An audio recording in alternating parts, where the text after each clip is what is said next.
Hi, friends. Hey, welcome into the firm of Harris and Marang. Patrick Harris with you. That's Danny Marang. To my left, back in the chair. Casey Smith over there on the ones and twos. The whole fam bam back together. At least for a few days. Hey, why not? Why not? Why not? It's that time of year. Yeah, you and me will be rotating weeks here in a little bit. Yeah, it's just that time of year. You know, we're all getting ready for football and take it while you can. Although today's quite an exciting day. All the things. All the things. Yeah, well. Dirt's got the NFL Network on over your shoulder, so. And Sprague got the TV off. Yeah, I mean. What is wrong with you people? You know, it is what it is. Welcome, everybody. It's glad to have us all together. Daniel, I assume you feel warm and rested? Yeah. I mean, we went crazy for the first part of the week, and then we got to actually get a little bit of rest, not get up at 6 o'clock in the morning and go ham. We were up, let's see, I took the last week off and the Friday before. That starting that Thursday night, we were up till midnight or at least usually 1:30 in the morning, finishing baking. She was baking. I was doing all the things around it. She's the talent. I just manage it. That's what she said. Yeah, right. We did the Street of Dreams opening for our baking company. And she ended up baking 830 items. We had almost 1,200 people come through, gave out like 350 business cards. It just went absolutely awesome. But it was a ton of effort by my fiance, and it could not have gone better. Good. So it was absolutely awesome. Then we got a bunch of stuff done for the wedding, which is 20 days away. I just stayed here and worked. There you go. Like it. Hey, I don't know if you know, you probably can't see this because you're listening on the radio, but if you're on YouTube, the board behind me just went to 7. Yeah, well, we'll... Days since bad news, it's 7. I'm back. Oh, so should that just make it 0 instantly? Yes. Danny's here. No! Yeah, we suck again! Danny's here, so we just can't have nice things, so it's over now. Yeah. It's no good. And then I think I might have buried the lead here. Tiff got bit by the golf bug. She's become a golf lunatic. Uh-oh. Yeah, she's anytime I catch her now, like I do like little mimic swings. She's like, "Don't make me angry. Don't make me angry." Well, you're still not getting me, so. Oh, we'll get you. Nah. I did have a dream last night where I decided to just go all in on DraftKings and just decide to be a gambler. Oh, interesting now. And I took Colin Morikawa to win a golf tournament that I was at.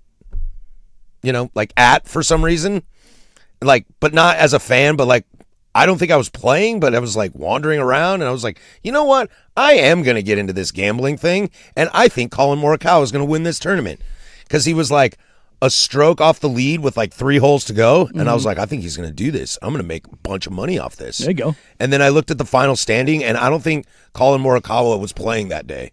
There you go. It's like how dreams go, you know. You're like, oh no! All of a sudden, Colin Morikawa was nowhere to be seen on the leaderboard. I don't think he had like a snowman. I think it's just, you know, dreams are weird. Wasn't playing. All of a sudden, he wasn't playing anymore. But I swear I saw his name in the leaderboard. I wonder how. Yeah, my dreams are getting weird, dude. Yeah, I mean, you're dreaming. Here's the thing, though. You're thinking you're dreaming about DraftKings. You're dreaming about golf. I was dreaming about golf, and Colin Morikawa specifically. We're getting him. Again, that was just both parts of the brain just attacking him right there. Yep. Yeah, and Colin Morikawa's, I don't know, maybe a top 10 favorite golfer of mine. Maybe 10. Yeah, you weren't dreaming maybe about Tiger. 15. No, there was no Xander. Yeah, no Scotty, no Ricky Fowler. No. You know, me and Ricky would definitely hang out. This wasn't the anger in you watching Bryson win one. No, not at all. I was just like, dude, Colin Morikawa's my guy. I mean, I get it. It could be worse, right? Yeah, no, but see, to complete the dream, we needed you to like go like to a 3-gun competition. Oh, afterwards. No, that's not going to happen. I don't think. No, in all my dreams, I can't ever swing. I can't ever hit anybody or punch anybody. And I think I've had ones where I've had like a gun in my hand and I can't pull the trigger. I need you to look over your shoulder right now and look at Maurice Jones-Drew. Whoa! A thick 6. I mean, he's not fat. He's just... MJD has never had a neck. Dude, he is... Dude, that guy is huge. MJD has never had a neck. I mean, that's a big boy. I mean, he's not playing trim, but he's big. Goodness gracious. Alex Smith is just like, whoa, there's 2 of you, man. That is a big boy. Shouts! I mean, look, that is a man who's still currently lifting like he's playing, but he's switched from the running back regiment to the lineman regiment. There's a lot of power lifting going on now. He is big. Look, that guy eats a lot of food. I'm just gonna say that. Oh, that he's 3,500 calories a day minimum. I doubt he's running much anymore. I don't think he's got power lifter build. I'll bet you he's not running or lifting. Oh no, he's lifting. No, he's got too big a python. Yeah, that dude's arms are huge. He's lifting. Yeah, you can't have arms that big that have definition and not be lifting. He's got some short arms, man. He's not a big dude. No, he's like, was he 5'7"? 5'7"? Yeah. Not a very tall dude. Yeah, Alex Smith is slouching in his chair to be the same height as him, and you can see his legs extend like 6 inches beyond. And you JD. can also see the fact that the thighs are different sizes. Yeah. That's the Alex Smith leg. Yeah. Oof. Maurice Jones-Drew is 5'7". Mm-hmm. He is 41 years old. He was born in March of 1985. Shout out 85, great vintage year. De La Salle High School, the University of California, Los Angeles. We won't hold that against him. At the Combine, do you know what he ran for his 40 yard? Yeah, he ran like a 4.3 something or 4.4. 4.39. How much? What's his listed weight then? Probably what, 215? I don't know. They should have. 210. 210. He was trim then. Dude, he is 290 easily. Oh, now? Yeah, he's 280 at least. That's a big old boy. That's a big old boy. Another reason why Patrick's not going to the gym today. Because I don't look like that. Yeah. There you go. I am like 2/3 of an inch shorter than that guy. Born. I do have a giant set. I mean, you're born the same year. You're basically the same person. Basically the same person. It's always funny when you're just like, I make the joke that LeBron James is 3 months younger than me. It's like, how? Yeah, he's 6 months older than I am. Like, how does that work? How are we in the same species? I applied to Clark College, and he signed a $99 million deal with Nike. Like, on the same day, I think. Nice. Yeah. Like, same person, right? Yeah. I want to say Cade Cunningham is days younger than me. Oh, really? Yeah, he might be Cade a later. Cunningham was born in 2001? Yeah. Brutal. I hate my life. Yeah, Tiff and I went to the bank one of these days. September 25th, Cade Cunningham. Yeah, I've got him by 17 days. Clearly more successful than Cade Cunningham. There you go. Hey, both black and orange. I've never punctured a lung. Hey. Go Beavers. Simple things. Hey, both black and orange, He's poke. Go Beavers. We went to the bank to set up some stuff, and the banker, we were talking about, she's like, because I had, handed my military ID for, I get a little discount on the banking fees for the military ID. And she's like, I thought about going in the Air Force. And we started talking about the military, and I was like, yeah, no, I enlisted after 9/11. And she was like, I wasn't born yet. And I was just like, thanks. Barf. I typed in Cade Cunningham into Google just to see when his birthday was. Also, he's 6'6". I always forget he's that tall. Who, Cade? Cade, yeah. Cade's a big dude. And you know how when you Google something, it like shows up the name and then there's like top stories underneath it? From Lindy's Sports Annuals, this article came out 2 days ago. I'm not going to click on it because I don't want to give it that light of day. It says Pistons could really use Stephen Curry as Cade Cunningham's sidekick.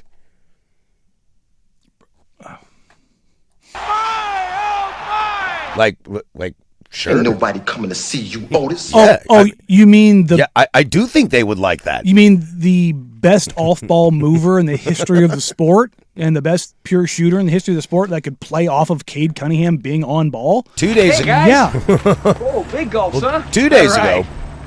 Well, see you later. BasketNews.com said that Cade Cunningham recruited Lakers superstar to join East contenders. Austin Reeves? You think that's who they're talking about? Probably. But Austin's, he's an off-ball mover, but he needs the ball in his hand. I think it was LeBron James. Wow. You missed that. Oh, yeah, that's right. I was gone for that. I wouldn't really say you missed anything. We talked about it for a hot second, but look, I don't know. I don't know. I'll give a quick little thought in on the it. LeBron James world. I think it's fun. Sure. And it's the basketball move. The fact that nobody knew, that the Sixers didn't know until a few minutes before, is hilarious. Yeah. They're just like, okay. But he got, what, $4 million? Yeah. Nobody can say he did it for the money. No, it's the right basketball move for sure. I was surprised that he did it for that little. I was like, okay. It's a very low price for LeBron James. I don't think you're going to get a better rate of return on a player ever than that. Yeah, dude, that's a better deal than me. How much did AJ DeBonsa make last year at BYU? 8. Yeah. That's what I mean. Like, I think Stevie Brackets and I found that there are 12 players in college basketball making more money than LeBron James next year. that makes sense. I mean, it doesn't, but like based on what I Tracks, know, it based tracks. on how things have gone, yeah.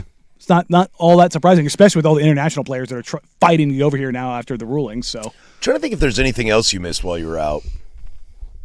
back and forth at City Hall, or Well, yeah, we'll get to that yeah. later. But as far as like big news stuff, that was the other thing. I think I checked Twitter of the span of a week plus 6 or 7 times. So there wasn't a lot of NFL training camp stuff. No. Just kind of same old, same old. I did have somebody tweet at me and was like, "Hey, Danny, where are you?" And I replied with, "I'm taking my first vacation in 6+ years."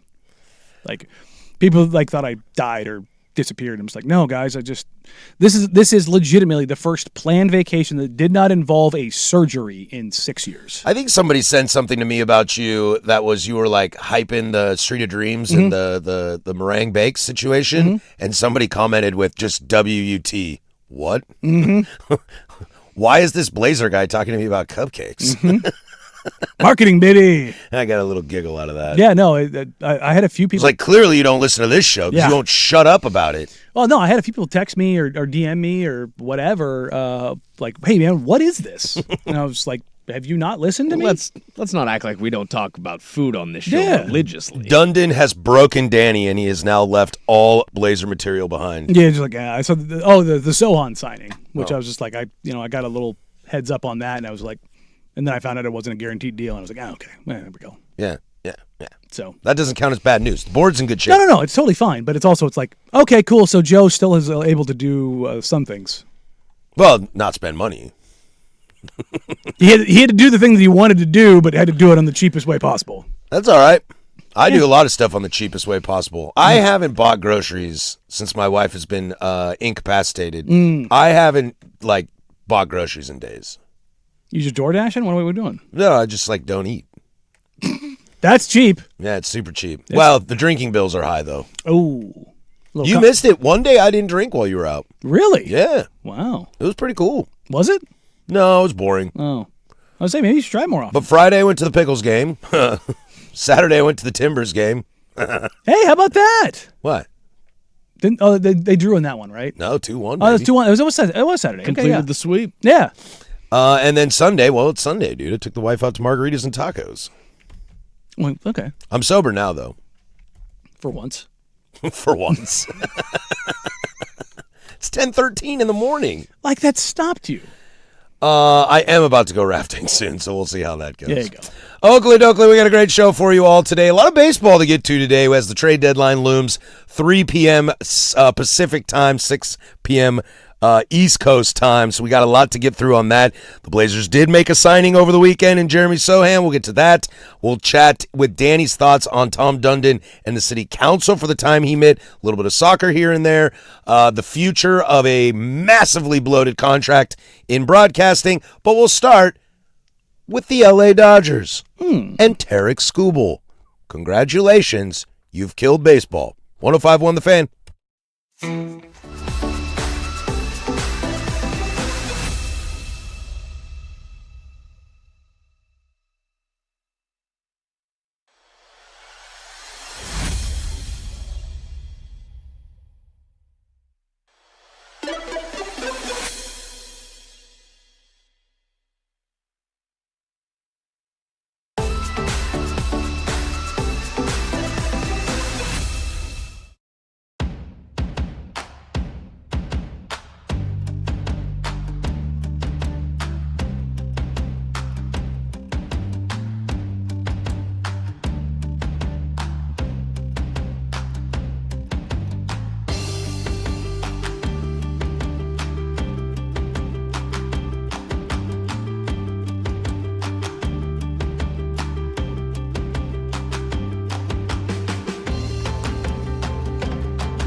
technology and stuff.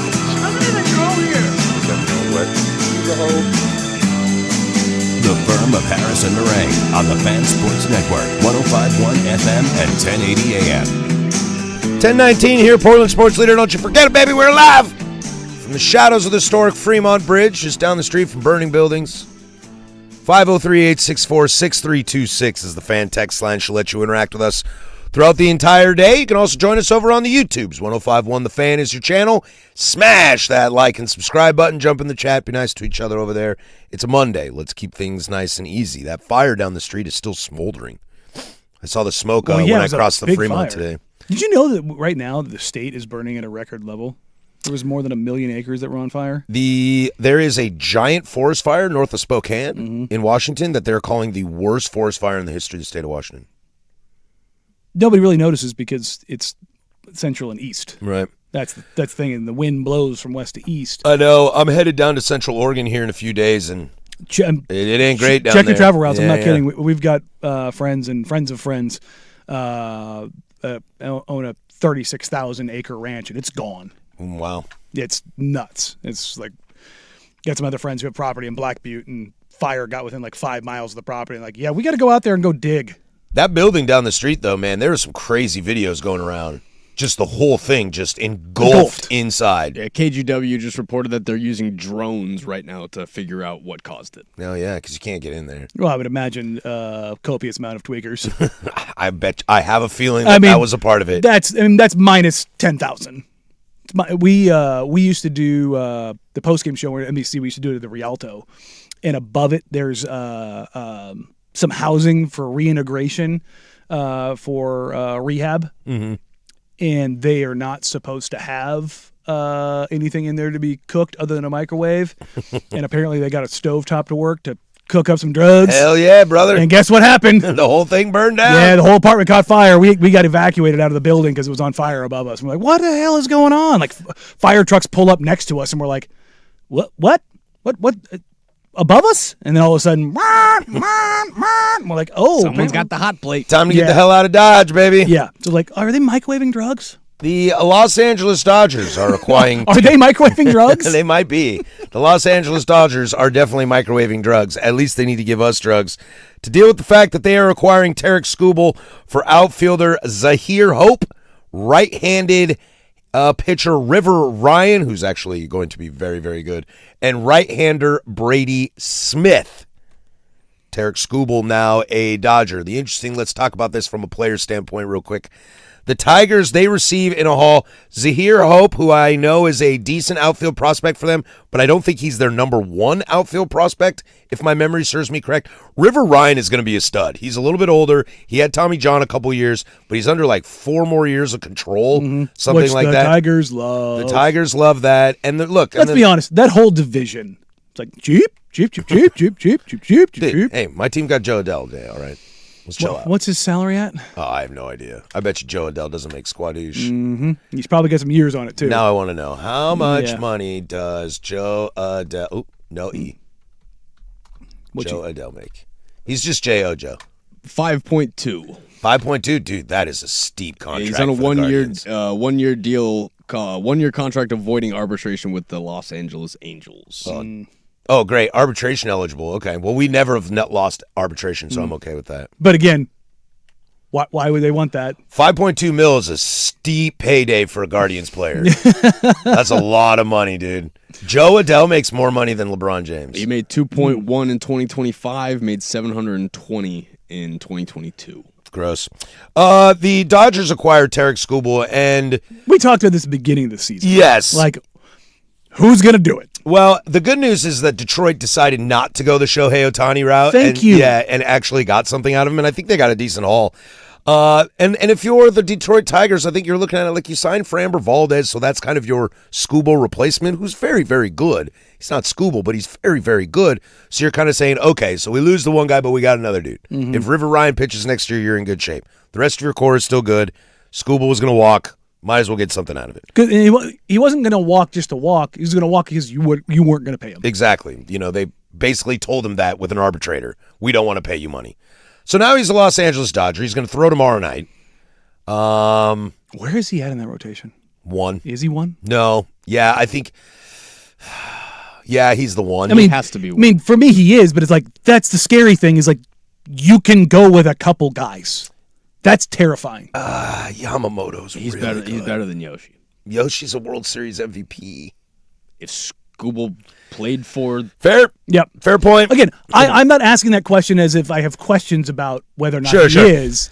I'm just saying, like, does he slot in somewhere else? Yeah, you have Scooble, Yamamoto, Tyler Glasnow, Blake Snell will come back, And Shohei. and Shohei. Correct. I forgot. I forgot Shohei. in a long time. I know, but Blake Snell will be back for the playoffs. Is he on the 60-day right now? I'm not sure when to expect Blake Snell back. I mean, that it's just what do you do with this? He is expected to return to the Dodgers rotation in their upcoming homestand starting August 10th. He has a rehab start tomorrow. So here comes Blake Snell. The question is that I think everybody wants to talk about is have the Dodgers successfully ruined baseball? Look, here's the other really interesting thing about this. This has nothing to do with like the deferred money and all that kind of stuff. That's a conversation for a different time, I think. The reality with this is that the Dodgers farm system is better than everybody else's, and they have the talent to be able to go and get it. Remember, Scooble's still it's a rental. So you're not going to get, you're not going to get Andy Pajes and Dalton Rushing and some minor league haul. You're just not going to because it's a rental. The Dodgers were already sitting in a spot where they were primed to sign him as a free agent, so they paid a decent amount and got him for a rental. I don't think that ruins baseball. I think it sucks to see the best pitcher in the American League go to the Dodgers. Yeah, that stinks. Really, really bad. But at the same time, it's more on crappy owners not spending money. What do I always say? Be better. Be better. Just be better. It's like the Dodgers farm system doesn't have anything to do with their money. No, their scouts are really, really good. Like they followed the Milwaukee, St. Louis, Houston model. Except for they just also have the money around it to go have guys in front of them, which makes like this. There's no risk in this for the Dodgers. There's like you could say River Ryan turns into a Cy Young pitcher. There's no risk in it for him because guess what they have? They have Yoshi. They have Shohei. They have Snell. They have Glass. Like Emmett Sheehan, Roki Sasaki. They still got starters we haven't named. That's what I mean. Like there's no risk in this for them. Robleski. They are at a spot where they have done so well. And the whole idea that they're ruining baseball. No. This is smart ownership. This is ownership looking at this going, we're not going to be able to operate this way going forward. So let's just do it now. That is reading the room. We know changes are coming. Let's do this now because there has to be a smoothing. It's because of them and the Mets. There has to be a smoothing. Yeah, and even if for those owners, the conversation that you and I have had off air and on air, for those owners that don't want to do a whole lot because they're worried the lockout's coming next year, Scooble's not going to sign a contract until the end of the year. They're not going to engage with him. They're going to wait. Yeah. So it's still just this year. Does it make them the favorites? I mean, yes. Yeah, I mean, Vegas-wise, overwhelming. Yeah, they're still the favorites, but I don't know. I still got some issues on that team, personally. Who's going to play left field? Who's at second? Is Will Smith healthy? He's working his way back. Is Kyle Tucker going to be Kyle Tucker ever? I don't know. Yeah, come October. I still have questions, but yeah, they're going to be very, very good. I don't think they're ruining baseball. I think deferred contracts are a bigger issue in my book. They found the loophole. Yeah, I mean that loophole is going to get closed. Yeah, that's the thing. It's like so with that, they're going with all of this. We see this window, and we're taking advantage of it Without a doubt. I don't fault them at all. And if Scooble walks at the end of the year, I mean, I don't know who can afford him. I mean, I'm sure New York will take a run at it, but it's not like New York has been super cash flow heavy of late. And what are the Yankees kicking around right now? What? Selling. Oh, selling the team? Yeah. Oh, yeah. So, you just start taking a look around baseball. You're going to see a little bit of a push, as far as or not push, a squeeze on baseball. And I think in a way that it's good, not necessarily the caps on earnings. I don't like that. But it's going to force other teams to spend, which is going to open up doors, which is going to probably force away the super teams, which is what we've seen in basketball and what we've seen in football. And it becomes just be better. Be smarter about your decisions. And dumb organizations are going to make dumb organizational decisions. And they're going to be more punitive. because when other teams are now being forced to spend money, well, if you're forced to spend money and you spend it in the wrong spot, sayonara. My team is 3 games out of first place in the Central, and we spent like $40 million. And like 17 of that is Jose Ramirez. You influx another $130 million into that organization? Yeah, maybe I got Tarek Skubal. Well, I was say, what if Tarek Skubal's guardian? What if you're just like, how about we need to make up $140 million a year? How about we just give that to you? Yeah. Would you like $40 million, Tarek Skubal? Would you like $140 million each season to get us to the floor? But imagine if all of a sudden the Guardians, there's a couple of free agent hitters this year. Gosh dang it, who I just saw the list and I can't remember. For who? In baseball, there's a couple free agent. Who's going to be a free agent at the end of the There's year? a couple big bats. I saw it. God dang it, I saw this. This is what happens when I'm gone for a week. I saw it on like Saturday or Friday. But imagine Randy Arozarena, I know, is a free agent. Yes. It wasn't Randy, though. It was somebody else. Gosh dang it. But I was saying, just imagine if all of a sudden the Guardians spend $35, $40 million a year on Tarek Skubal and go get a real bat in the middle of your lineup. That'd be pretty cool. And you'd still have money left over. I could be really into that. 2027 free agents, Anthony Rendon. What up, dude? George Springer. Springer. That's who it was. Springer's 37 years Is he? old. God, is he really? Yeah. But Trent Grisham's on that list. Gleyber Torres is on that list. We have the same list. Ian Happ. Hae-Sung Kim. Jock Peterson. Oh, God, dude. I don't want any of these people. Sia Suzuki. Oh, I like Seiya Suzuki. Reese Hoskins. Randy. Eugenio. That's what I mean. Like Jorge Soler. there are some decent bats. If all of a sudden, could you imagine if the Guardians had somebody who was capable of hitting 30 home runs outside of Hosey? Be pretty amazing. Be pretty amazing. We used to have that. His name is Frankie Lindor. He plays in And New Luis York now. Arias is a free agent after this. Oh, okay. Speaking of that, there's a lot more trade deadline stuff to get to. We'll jump into that, let you know some pieces as the dominoes are continuing to fall as this show progresses. We'll toss it to Casey over there with sports. Now, from the George McCoy and Warren Allen Sports Desk, a Sports Center update on the Fan Sports Network, 105.1 FM and 1080 AM. First on the Fan, some MLB breaking news for you. If you missed it over the weekend, the Los Angeles Dodgers are acquiring 2-time Cy Young Award winner Tarek Skubal in exchange for 3 prospects. Skubal is set to make his Dodgers debut Tuesday against the Cubs in Chicago. Some more MLB trade deadline news for you as the Boston Red Sox and the Baltimore Orioles have a deal arranged for catcher Adley Rutschman. According to Buster Olney, Red Sox just have to confirm the deal. The Seattle Mariners are acquiring Taylor Ward in a trade from the Baltimore Orioles. Over to the MLS as your Portland Timbers completed the season sweep of the Seattle Sounders on Saturday. The final score in that one was 2-1 as a late goal from defender Brandon Bai gave the Timbers the go-ahead in the 82nd minute. Timbers are back in action this Thursday at 7:30, taking on Puebla in the group stage of League's Cup. And for more sports scores and stories in 30 minutes, I'm Lowercase from the George McCoy at Warren Allen Sports Desk. Hurt missing work? Insurance companies acting like jerks? Don't call your mom. Call George McCoy at WarrenAllen.com. The Fan is live on YouTube and Twitch.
A lot more baseball going around as the trade deadline looms. It will hit at 3 p.m. our time, but a lot of stuff still going on. Some stuff that really kind of kicked this whole thing off last week, or over the weekend, I should say, is, let's see, where are we? It's the Chicago White Sox acquiring Luis Castillo in a trade with the Seattle Mariners for reliever Sir Anthony Dominguez and some prospects. They got something out of him. They got something out of it, and the White Sox are going to pay his whole contract. There was talks that Seattle was going to have to eat a lot of it to be able to move it, and the White Sox were like, screw it, we're a stupid organization that for some reason is winning right now. Let's do it. I kind of applaud the White Sox. I kind of do, too. Like, I hate him, but I do. I think they're looking at it and going, we can't afford Tarek Skubal. Right. But what if we go take a risk on a pitcher who does have the capability to be pretty damn good? Sure. And in our division, we'll probably win this thing. I know. I've been thinking about the White Sox for a while and like when it's going to fall off because I don't believe in them. I don't think it's And I don't think it's going to either. Look, Luis Castillo hasn't had a great season for the Mariners, but he can be good. Give him a new scenery. Maybe it jump starts him into the season, into the rest of the season, and he pitches really well for them. Speaking of other pitchers, the Tampa Bay Rays getting Freddie Peralta out of the New York Mets was a big kind of shock to me, but not a shock in the sense that Tampa Bay was sniffing around Tarek Skubal. Mm-hmm. Like, the Rays really think they have a shot at this. Well, the Rays have the best record in the American League. Yes, they do. So they do have a shot at They this. do have a shot at this. Now, Freddie hasn't been awesome for the Mets, which is why they're willing to move him, but I love it for Tampa Bay. And again, Casey's just staring at me over there. Just angry. I hate the Rays so much. Why? Because they're better at doing baseball than you? Without the two best players on our team, I just think that squad constantly builds rosters and competes year in, year where out. did David Price come from? Tampa. Yeah. Detroit. We just talked about Blake Snell. Mm-hmm. That is Tampa. I mean, Tampa was the Rockies before the Rockies. Yes, they were bad. But not just that. I mean, as far as like being a minor league pipeline for everybody else. Now they're kind of good. I mean, them and the Marlins, they were really good at that. Building up and then tearing it down immediately. The Chicago Cubs, they get Kevin Gausman out of Toronto. I love that move for them. Let's not forget, Kevin Gausman was pretty good in the World Series last year, and a pickup for the Cubs who desperately need pitching. So good on them. Some other things that came across, San Francisco Giants, they trade out Trevor Malley to the Braves. They really need a starter, although I don't think Malley was what they were hoping for. But what are some other good ones? Arise, too. Arias to Philly is the interesting one. The what I was reading this morning is it sounds like Alec Boehm is going to move from third to first, and Bryson Stott is going to move from second to third. Luis Arias is going to play second, and Bryce is going to go back to right field. And that's a very interesting thing because Bryce has been a pretty good first baseman for the Phillies since he moved over there. Spent a lot of time on it. He's been pretty good at it. Team USA first base as well. For him to go back to right field is very interesting. He was pretty vocal that they needed help and they needed to be improved. So if you are, Dave Dombrowski in Philly, you can kind of just say, hey, Bryce, do you want to get better? I need you to go to the outfield. And Bryce is probably like, screw it, sure, why not? Because as we laughed before the show, you can't DH Bryce Harper. No. Mostly because you can't put Kyle Schwarber in the field. Nope. You just can't. I've seen it. It's not pretty. Nobody wants that. Yeah, it's like Yordan Alvarez. Nope, that guy's a DH. No, you're fine. Yep, You continue hitting ball hard. Yes, that's your job, and we're going to stick you to it. And I really like that for Philly. Look, I'm not the biggest Luis Arias guy, just in the sense, and maybe it's me playing too much fantasy baseball, but he gets a lot of hits. Mm-hmm. That's kind of it. Not a lot of runs scored, not a lot of RBIs. But how much of that is the Giants? Yeah, how much is that? The Giants, the Padres, when they found out they couldn't hit anymore, and before that, the Marlins? Mm-hmm. Yeah, could be fair. Could be a fair point. Because if you consistently get hits and you get on base quite a bit, that's still got value. The Seattle Mariners, they snag Taylor Ward out of the Baltimore Orioles. So they're the funny thing. We talked about this, I think, on Friday. The interesting thing about the Seattle Mariners is they trade Luis Castillo, and it's like, okay, we kind of knew you wanted to, but are you sellers? Are you sellers? And then they get Taylor Ward They are not sellers. No. That outfield now shored up is really nice. That's what they needed. They needed a DH upgrade or an outfield upgrade, and Taylor Ward's going to do it. Oh, and Cal Raleigh did not suck. Not suck. Same with you, Josh Naylor. And Julio, it's August, bro. It's hot out now. Let's go. I need you to kind of Pick it up a little bit. do the thing that you do. And then the one that hasn't happened yet, which will be the second biggest trade of the deadline, which is Sherwood's own Adley Rutschman. Adley Rutschman to the Boston Red Sox. They're waiting on medicals. Red Sox just need to say medicals are done. Buster Olney reports the Red Sox and O's have a deal arranged for Adley Rutschman. Prospects, medicals set. Red Sox just need to say yay or nay. Yay or nay. He That is was 42 minutes ago. He is currently on the IL. I do know that because I have him in both my fantasy leagues. Then there's the Red Sox as well, an interesting candidate for a team that is like 22-6 in their last 30 games. I know that math isn't right, but I can't remember. It's something really, really nice like that. They're still not in an awesome spot. Mm-hmm. They've still got a lot of work to do, but they have decided to be buyers. I'm just wondering what the heck the O's are going to get from the Red Sox. Yeah, I don't know. I'm like, it says prospects are set. I'm like, last I checked, the Red Sox prospect pipeline wasn't great. Wasn't the worst in baseball.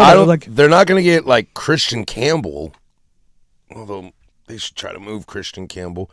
Also, what are the Yankees doing right now? Nothing. Yeah, I mean, they get that Garcia kid out of the Nationals, who's a pretty good first baseman, pretty good hitter, I should say. Where's he going to play? Is he Giancarlo substitute till Stanton comes back? Got to find something. Non si può stopparlo. Because I don't understand. I just don't get it. I mean, unless you're going to sit Goldie, I'm confused. I'd be very shocked if he didn't play third base and McMahon and Spencer Jones figured it out. Oh, McMahon, you can kick rocks, bro. And Spencer Jones, dude, the minors, head on back down, buddy. Enjoy your time. Yeah. Again, I believe Garcia leads the league in slugging right now. I believe he does. I believe you are correct. So that's an everyday guy.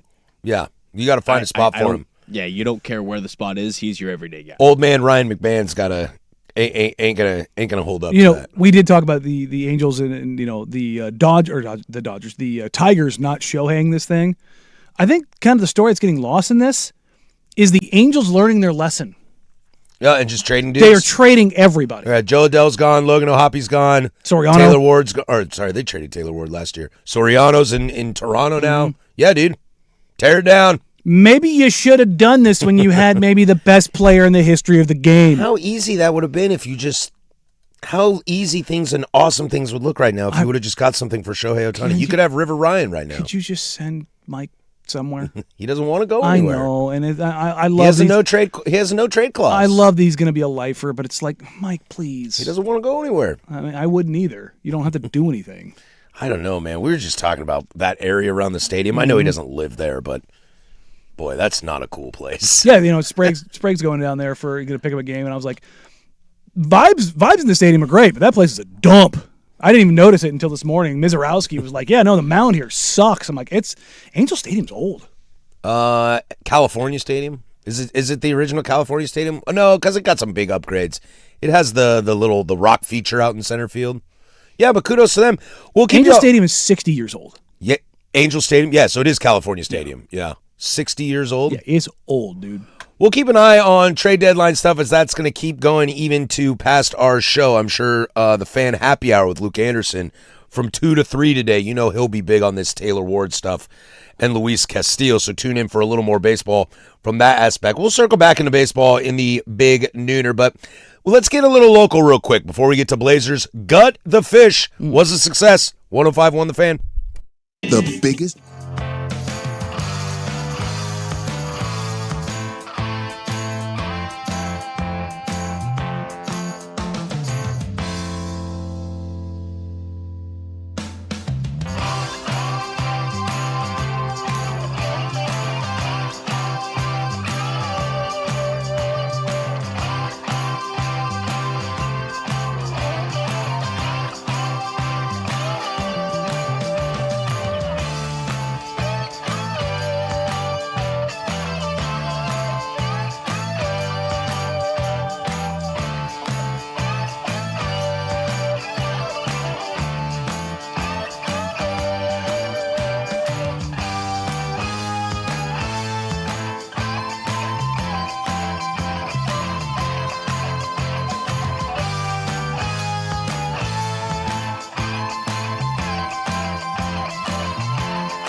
You know, Timbers coverage on the Fan is presented by Xfinity. Score the most reliable Wi-Fi. One prize, 5 years, guaranteed. Xfinity, imagine that. It was a wonderful moment there on Saturday at Old Providence Park as the Portland Timbers defeated the Seattle Sounders 2-1. A very, very fun game. Seattle came out actually playing a lot better than I thought they would because they've been looking like doo-doo.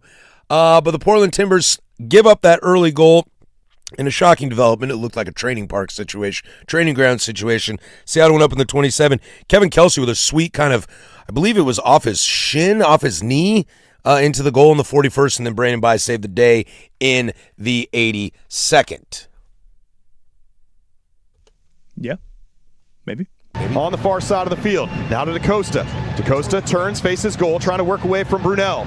Does so, now across for By. By chance to shoot, does! Brandon By has given the Timbers the lead with a beauty of a strike from outside the box. It's 2-1 in the 82nd minute on By's first goal of 2026. That is Fletcher Johnson, heard right here on the Fan, your home of the Portland Timbers. My amigo Jake Zivin was on TV doing the game, so it was fun to have everybody in the house for one game. A programming note, Brandon By will join Timbers Fan tomorrow from 7 to 8. We'll sit down and chat with him about why defenders never get any love and his first goal as a Portland Timber in front of the Providence Park crowd. A funny thing out of this, Danny, the Sounders have now lost 6 games in a row. That is the longest losing streak in their club history. How many of those are to the Timbers? 2. Hey! Sucky losers! Remind me again, Timbers, since coming back from the World Cup break, how are they doing? Dude, that's the other thing I wanted to get into with you on this. Jack Cassidy, the interim manager. We don't know when Marty Cifuentes is going to take over, but Jack Cassidy, the interim manager, and in 4 games, 3 wins and a draw. Oh, so points in every game. Points in every game, correct. 10 points? I didn't know if we'd get 10 points for the rest of the season, let alone in these 4 games. Jack Cassidy had this great clip. I'm sure you caught it, Casey, when you were working the board. Had this great clip in the post-game presser. I think it was our buddy Tyson Alger asked him the question, something like, hey, we talked a few weeks ago about taking over, but now some games have gone on, how do you feel your impact has been on the Timbers community? And he said, well, my favorite thing to drink is Heineken Zero, and my wife loves red wine, so if you see us out in public, give us a holler. Basically telling people, yes, I am a club legend at this point. Yes. Did you notice anything that's happened as far as the Timbers and where they are in the table? The Timbers sit in playoff position right now. They are, and you know what their goal difference is now? What? 0. Look at that. This was a team that was sitting towards the bottom of the table in goal difference, and now they are neutral, tied with St. Louis. Juiced up. It's a pretty cool situation going on over there. Look, and this game could have gotten real out of hand real quickly. Cole Bassett could have had a hat trick in this game with the amount of goals that he missed. This team's firing on all cylinders right now, and Zivin and I talk about this a lot on Timbers Fan. They just feel loose. They just feel free. Cole Bassett's playing a lot more forward. David DaCosta's kind of sitting back a little bit and being a little more dynamic and a little more controlling. The defense looks a little more settled. They're playing with a lot more juice. Without a doubt. It's just, you can see it so easily. There's an identity. Yeah, from the naked eye that, Christopher Velda is pissed off at all times and wants a goal and will punch you in the face if you don't help him out. And Kevin Kelsey came in and made the goal. We were worried that he was going to be hurt, and he looked good. It's a good place to be. It is a good place to be. And I think one thing that's really cool that Jack Cassidy's done, which I don't know if the previous administration was really how much control or how much they said he has forced lineups to be. But Jack Cassidy's like, look, Anthony, you're not playing well. You're on the bench. Ari Lassiter's going to start. And I love that. I think that's fantastic.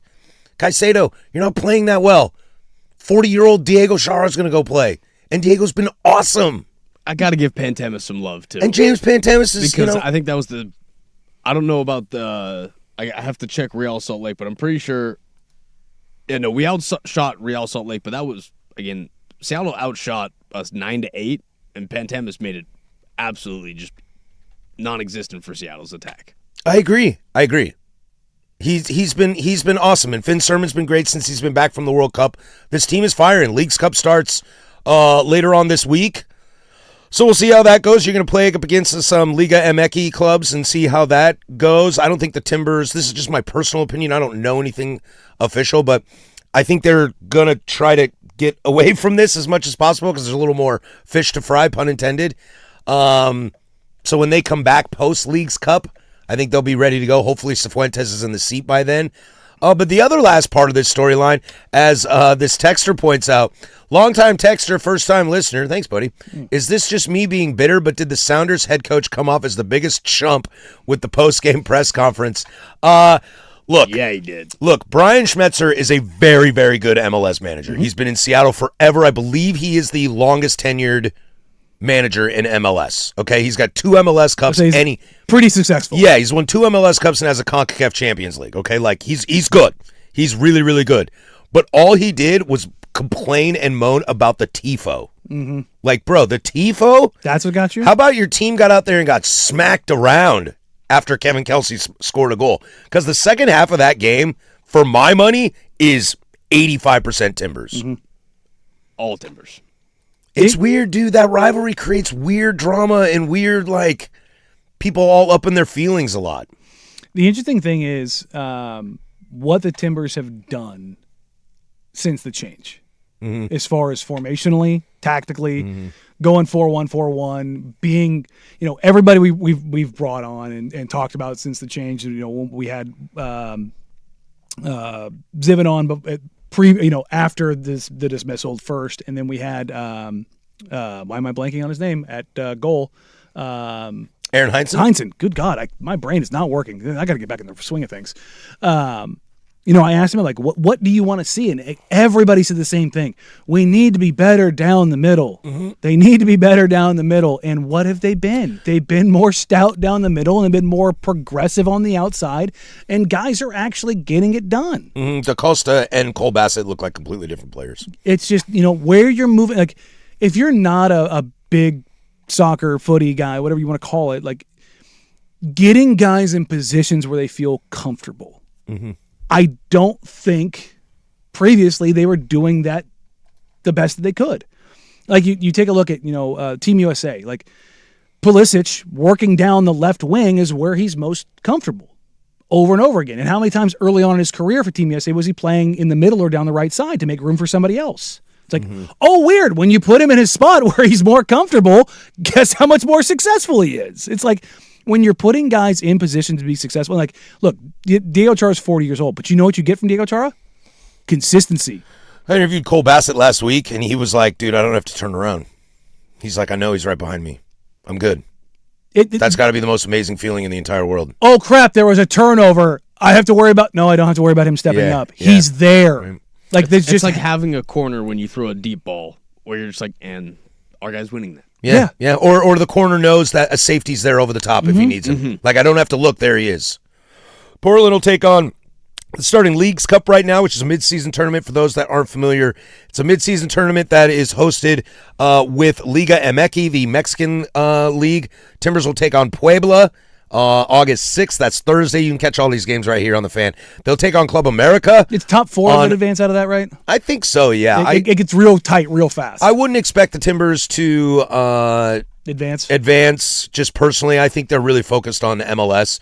But they'll take on Club America, which is a big club in Liga MX. And then on the 13th, back home, Tijuana. I believe Isaac and Suk are on location at Mazatlan that day, and I'll be back in town, so I'll be at that game and hang out, so come say hi. Before they pick up with Chicago on August 16th, that Robert Lewandowski guy. Huh. Weird. Lewis still got it. Louis still got it. He does. And we come back. Are you ready for the dynamic wing replacement for your Portland Trailblazers? Come on down! And a cascade of boos rained down from the stands. Hour number deuce, 105.1 The Fan. If you're a man favorite.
Now, from the George McCoy at Warren Allen Sports Desk, a Sports Center update on the Fan Sports Network, 105.1 FM and 1080 AM.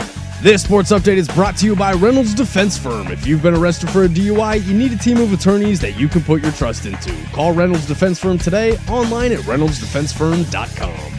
First on the Fan, some MLB breaking news for you. If you missed it over the weekend, the Los Angeles Dodgers are acquiring two-time Cy Young Award winner Tarek Skubal in exchange for 3 prospects. Skubal is set to make his Dodgers debut Tuesday against the Cubs in Chicago. Some more MLB trade deadline news for you, as the Boston Red Sox and the Baltimore Orioles have a deal arranged for catcher Adley Rutschman. According to Buster Olney, the Red Sox just have to say yay or nay to the deal. The Cleveland Guardians are acquiring outfielder Joe Adell from the Angels. The Seattle Mariners are acquiring outfielder Taylor Ward in a trade from the Baltimore Orioles. And the New York Yankees have acquired infielder Luis Garcia Jr. in exchange for right-handed pitchers Giovanni Cruz, Jake Bird, Ben Grable, and Jack Seabird. Over to the NBA, as your Portland Trailblazers have signed free agent forward Jeremy Sohan to a 1-year deal. The deal is non-guaranteed, as Sohan will compete for a roster spot in training camp this fall. Finally, your Portland Timbers completed the season sweep of the Seattle Sounders on Saturday. Final score on that one was 2-1, as a late goal from defender Brandon Bai gave the Timbers the go-ahead in the 82nd minute. Timbers are back in action this Thursday at 7:30, taking on Puebla in the group stage of League's Cup. And for more sports scores and stories in 30 minutes, I'm lowercase from the George McCoy at Warren Allen Sports Desk. Hurt, missing work, insurance companies acting like jerks. Don't call your mom, call George McCoy at warrenallen.com. The home of dirt and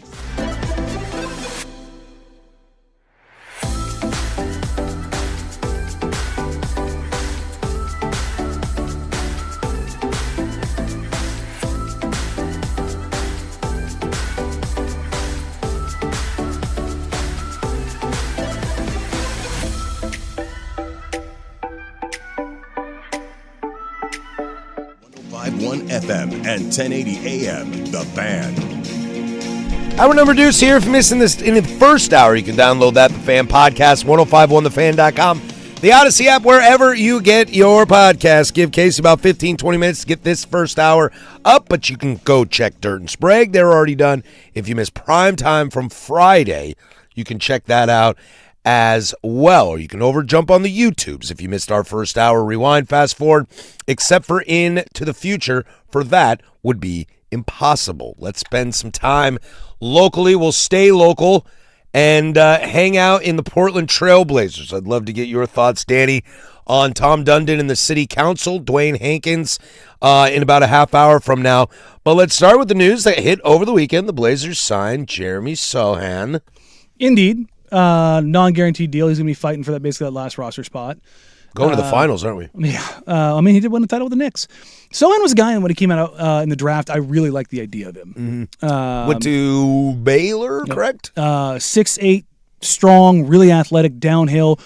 I knew shooting was going to be an issue, but he showed some playmaking chops, and he played like a complete psychopath, which all things that I love. And not the non-shooting part, but the defensive-minded psychopath, like big wing playmaker who wants to play defense. I was like, I can get behind this. I think he's going to be a solid pro. He's a fringe pro, right? Mm-hmm. Plus rebounder for his size, plus defender for his size, but the offense is really where it's lacking, right? You pull up his. Oh, of course, it's going to make me log back in. Does he still shoot one-handed free throws? I don't know. I can't remember the last time I saw him shoot a free throw. Wait a second.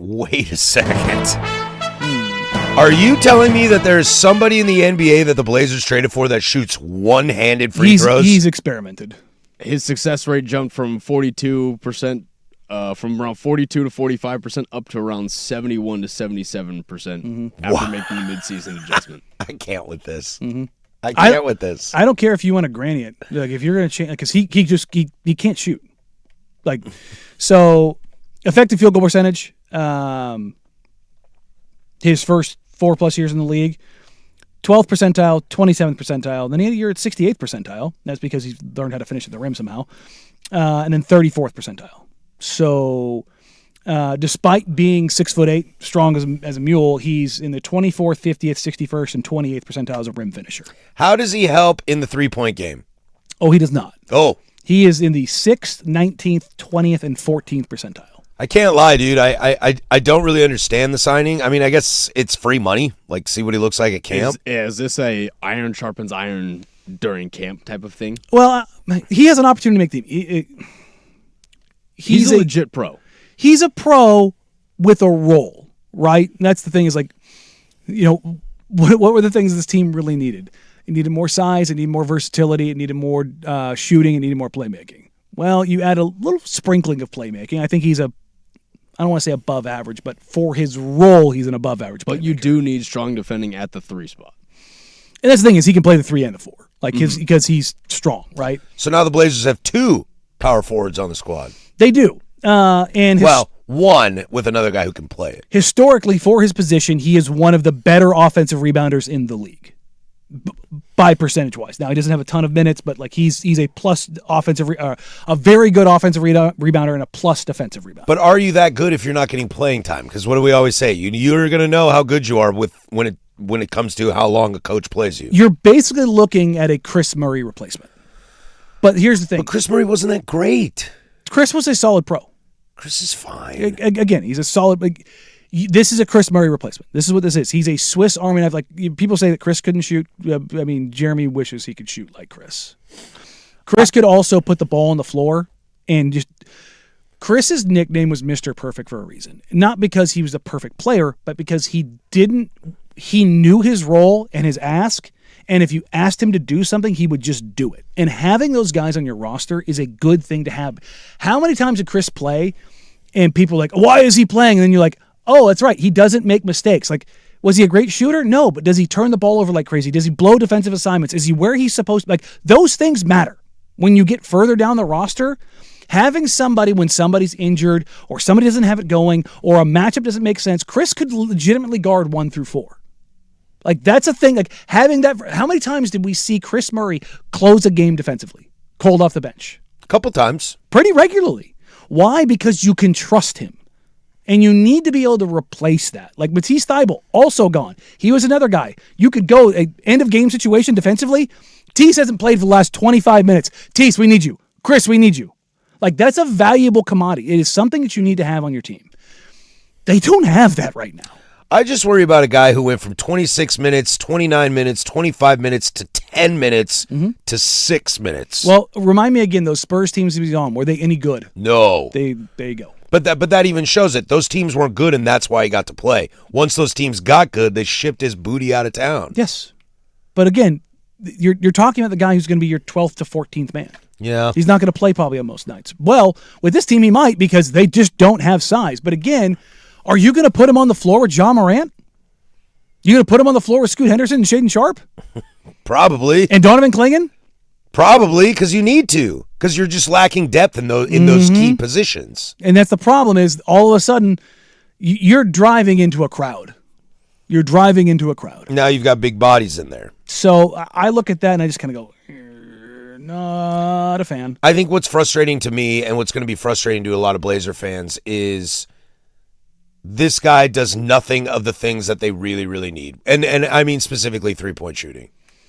And I get it. He might be a really nice player down at the end of the bench, but also I hate this concept of filling that last void of a roster spot, potentially, in a position that has no depth. In fact, there are no power forwards on this team for a guy that can't shoot. I think that's what's just on the surface is going to be very, very frustrating for Blazer fans. Well, yeah, I mean, guess what you would have to do to get somebody in there who's 6'8", 6'9", who can shoot and play defense? What? Spend money. Yeah. Or trade for them. Well, there wasn't that much money left on the books. No, there's a 14. Yeah, right? basically an MLE. Yeah. There's money. I don't know and that's the weird thing though. If you know, I can sit here and complain about Sohan all I want, but I don't know who else is out there. Kuminga wants too much money, even though he is Mount Rushmore and deserves it. Mm-hmm. I don't know who else you're going to get. Well, the thing is, unless you're willing to trade, and that's apparently they're not willing to do that right now. Why not? I don't know. It doesn't make any sense to me. The whole, again, you if this is the team, you're going to see Drew Holiday and Shaden Sharp playing sizable minutes at the 3. Yeah, I would like to get to that. Binary Brewing and The Fan have teamed up for the only Fan IPA available for a limited time. Taste the Fan with Binary Brewing's signature West Coast IPA. Go to Binary Brewing's Beaverton location. Ask them about their only Fan. So good. Only The Fan and Binary Brewing can pull it off. Let's talk about that, Danny. Let's talk about this roster construction, the pluses and minuses we have going in, and what that starting 5 might look like. Because guess what, dude? It's time to talk basketball. We'll get to some Moda stuff, Moda Center stuff later. But I like talking basketball. Oh, yeah, I would too. Let's do that next. 105.1 The Fan and the Fan Sports Network.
Sports Network, 105.1 FM and 1080 AM. Hanging out here in your Portland Trailblazers. I don't want to get too in the weeds on it, but I am curious, Danny, your thoughts on Dwayne Hankins and the city coming together and talking last week. We'll get to that in about 15 minutes, but we were having this conversation about Jeremy Sohan and how he fits into the team. Look, on a real side note, we're kind of having this convo over in the YouTube chat right now. I think there is going to be a large majority of Blazer fans that are going to have a slight coming to Jesus moment this year when they realize that this team could really use a 6'9" 40% three-point shooter on volume. A 6'9" shooter on this squad, and that's Jeremy Grant. Who's defensively versatile. But he burned too much money. What do you care? It wasn't stopping you from doing anything. And God, I'll beat this drum until the day ends. The one thing I will say to Blazers fans' credit, Jeremy took a lot of games off. There were games where Jeremy was on point and flying around doing stuff, and then there was also, we get this Jeremy today. I don't think this year he did that. I think in the tanking years he did, which because he's a pro and that's why they. It was funny as I saw some fans. I still think that just can sour the way people look at him. I think people just like to complain about things that they want to complain about because this guy. It's like it's the Shaden Sharp guy. It's like Shaden's awesome. It's all the coach's fault. And then the new coach comes in and does the exact same thing. It's like I don't know. Maybe it's not the coach's fault, guys. The value of guys that are 6'9" and taller who can shoot threes and be multi-positional. I can run through the list. They all make $30+ million unless they're on a rookie scale deal, guys. I will also tell you this: for those of you that hate Jeremy Grant's contract, look, I don't know if I really have an opinion on Jeremy Grant's contract. You got to spend money, and people cost money. Ja Morant makes a lot more. He makes more, and Ja Morant has more questions. And Ja Morant might not even be a starter. Like that's the whole problem with this whole roster construction is, dude, I don't even know what the starters are going to be. I can pencil in 4. Yeah. But is it Ja? Is it Drew? Does Ja get you more excited than Jeremy Grant? The idea of it, sure. For but sure, yeah. like if you're just talking about just Ja, removing everything else. So we were talking about it off air. Like if Dame wasn't on this team, the Ja move would make more sense. Now, I don't like trading big for small. I never do. It's not something I want to operate behind. Big for small, and you're paying more. Yes. And worse defense. And you're talking about less versatility and fit and all the other things. And you're also, it's not just the job, like the idea of it, but it's also Ja's been healthy and he's degraded in his production drastically. He's even come out and said multiple times that he wants to change the way he plays his game. And if you watch the videos that keep coming across the timelines on social media, it's all him shooting the ball. And it's like, that's not the Ja Morant I know and love. That's not the Ja that I get excited about. I get the creation explosiveness Ja Morant that I get excited about. Not just that. Which might not exist. But if to that point, if people have to start picking up Ja from 40 feet, I don't think that's going to happen. I don't think it's going to happen. But open up the window for the possibility of Ja really extending the floor. Sure, that's a scary idea. The number of guys, elite players who fundamentally changed their game is so exceptionally small. You are who you are. Doesn't mean you can't improve moderately. Like the guys who do. Outside of the 3 I'm going to mention, in recent memory, one of them's a Blazer. It's Wes Matthews. Now, he's not an exceptional player, but you're talking about a guy who could not shoot when he came into the league. He badgered Jeff Hornacek when he was with the Jazz to work with him because they were taking him off the floor in fourth quarters. And Wes became a volume 3-point shooter where, if his Achilles doesn't pop, is one of the better role players of his era. If his Achilles doesn't go, Wes Matthews is a 15-point-a-game, 3-and-D monster that can play alongside any point guard in the league. Shooting 45-46%. From the field and almost 40% from 3. Like he's a very, very, very good high-level role player for his era. That doesn't happen. The whole idea of like, well, what if Shaden figures out how to shoot? What if Scoot figures out how to shoot? It's like, once you get to a certain volume point, once a guy has kind of 500 or so 3-point attempts in their career, they kind of are who they are unless they're one of the exceptions. 500 attempts? Yeah. That's a lot. Well, it used to be 750, but we found the normalizations were around 500, right?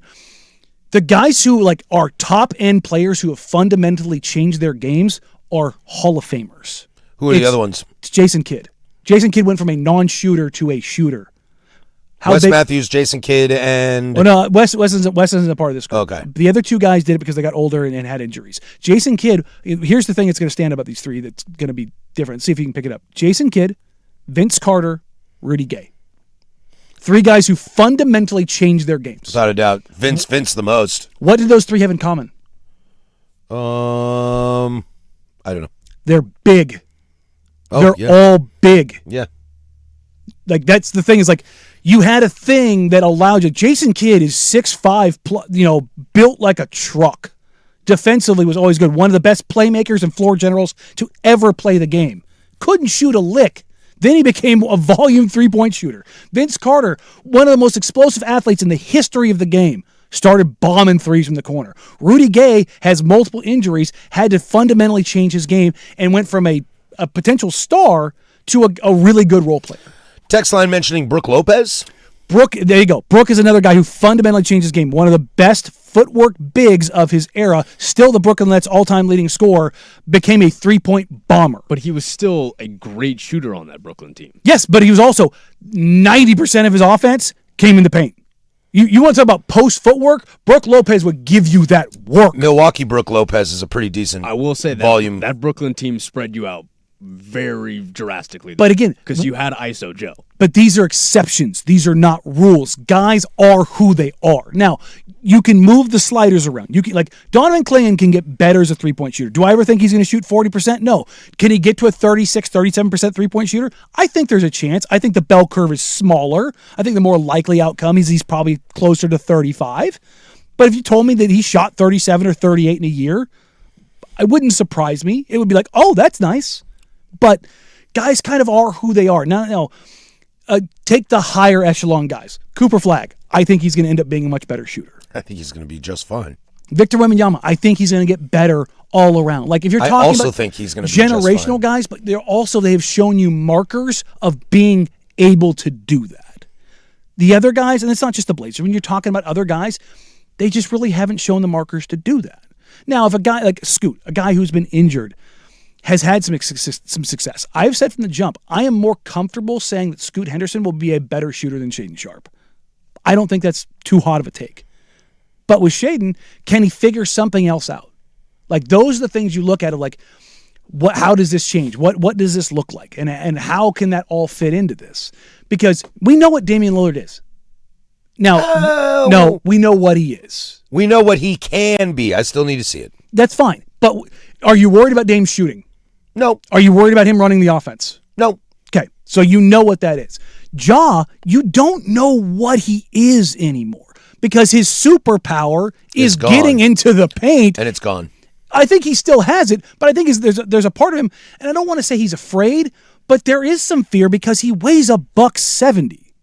And if you're going into the paint endlessly, look at the best paint finishers that are not bigs in the modern era. Who are they? They're all huge, with the exception of Jalen Brunson and SGA. Or they all have bad injuries. SGA is 6'6", though. But that's what I was going to say. Jalen Brunson, where does he work? Mid-paint. When you go to the rim, you get hit. CJ McCollum famously stopped going to the rim and became one of the best mid-range shooters in the league because he kept hurting his feet. This roster's done, isn't it? This is it. Unless there's a late-season trade. This is it. Or a late off-season trade, I should say. Is this roster from top to bottom better than last year? I don't think it is.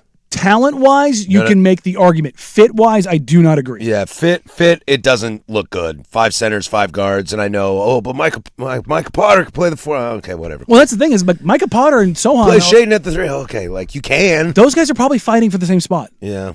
Those guys are fighting for the same spot. I still have a lot of, I don't know if it's just crazy hope for this. I still have a little bit of hope for the fact that this is kind of what Mike Inori said he was going to build. He's going to build it fast. He was going to build it again. It should be fast. I just got to see It should be fast. I'll give him that credit. I mean, there was a lot of me too. There was a lot of pace, great stuff from the beginning of last year that kind of fell out later on. The in the injuries year. just Yeah. So there is pace, but it's also 2 small guards that don't play defense. No real power forward on this team.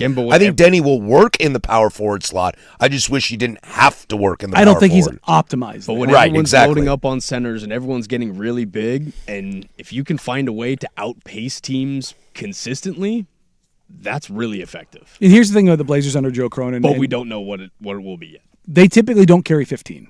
They usually carry 14 to allow themselves to make a trade 2-for-1. A wiggle room. Do something. So I would be surprised if they carried both Potter and Sohan.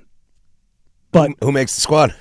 I bet you Potter does. I mean, fit-wise, Potter makes the most sense because we'll go back to it. 3-point shooter. Kind of an iron sharpens iron. Yeah, you get Potter better in the ways that you kind of wanted But Sohan to be better. Problematically for the Blazers, they need probably some more defense at the position, but they also need shooting.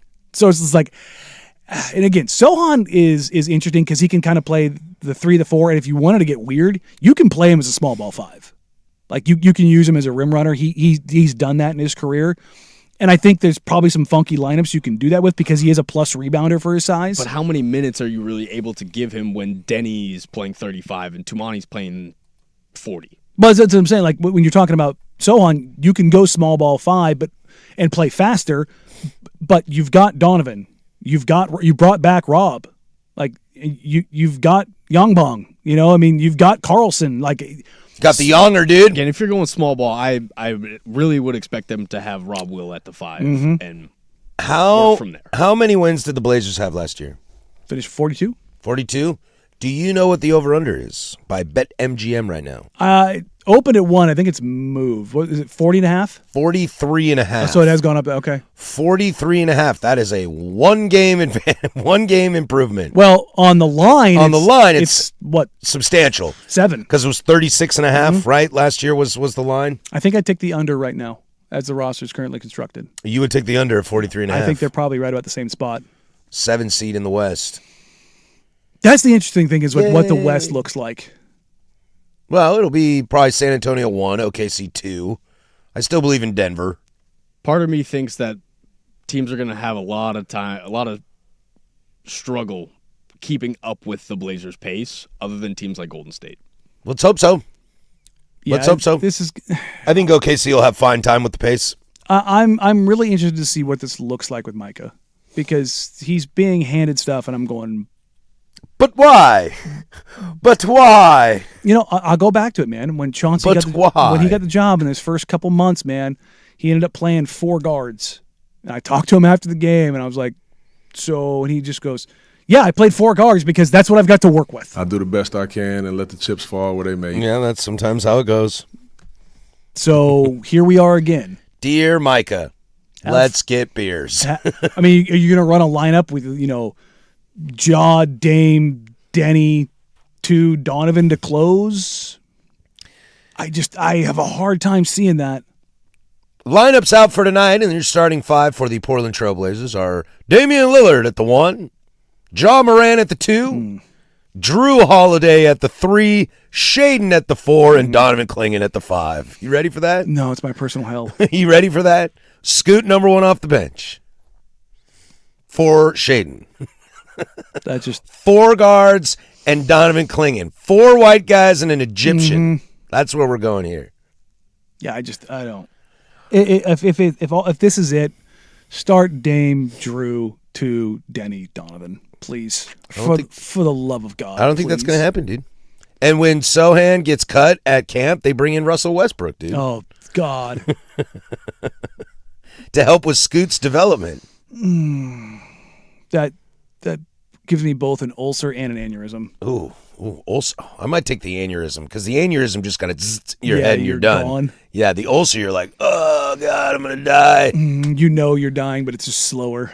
Yep. Yeah, I don't. Not great, Bob. Well, speaking of not great, the Portland Trailblazers and the city council had some conversations the other day. Danny, you were out, but I do know that our listeners, and including myself, would love to hear how you think about the whole situation. We'll get you caught up. I'll explain to you how the board's been while you were out as well, Danny. We'll toss it to Casey over there with sports. Now, from the George McCoy at Warren Allen Sports Desk, a Sports Center update on the Fan Sports Network, 105.1 FM and 1080 AM.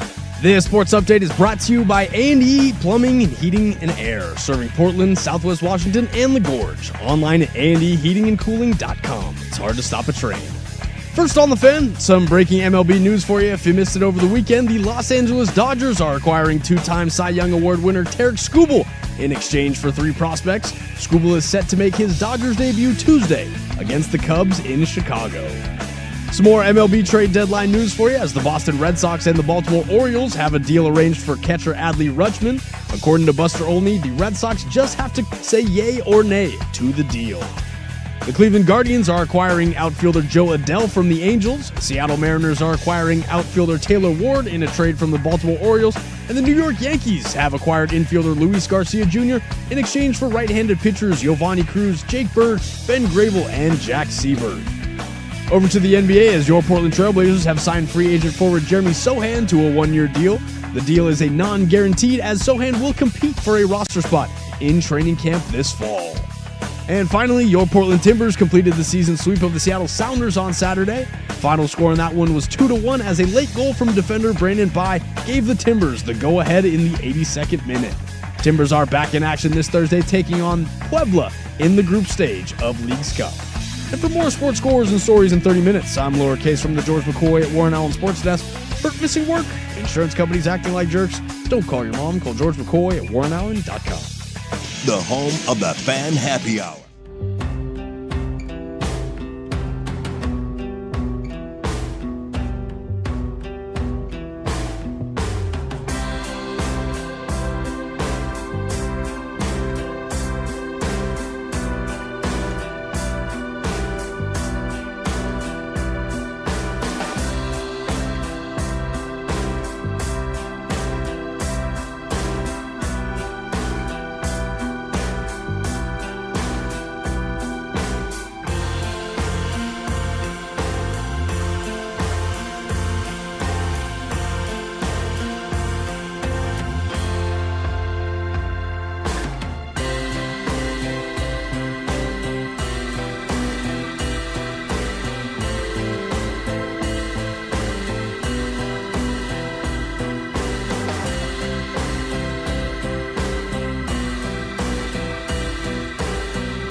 Web Jam's coming up next, everybody's favorite.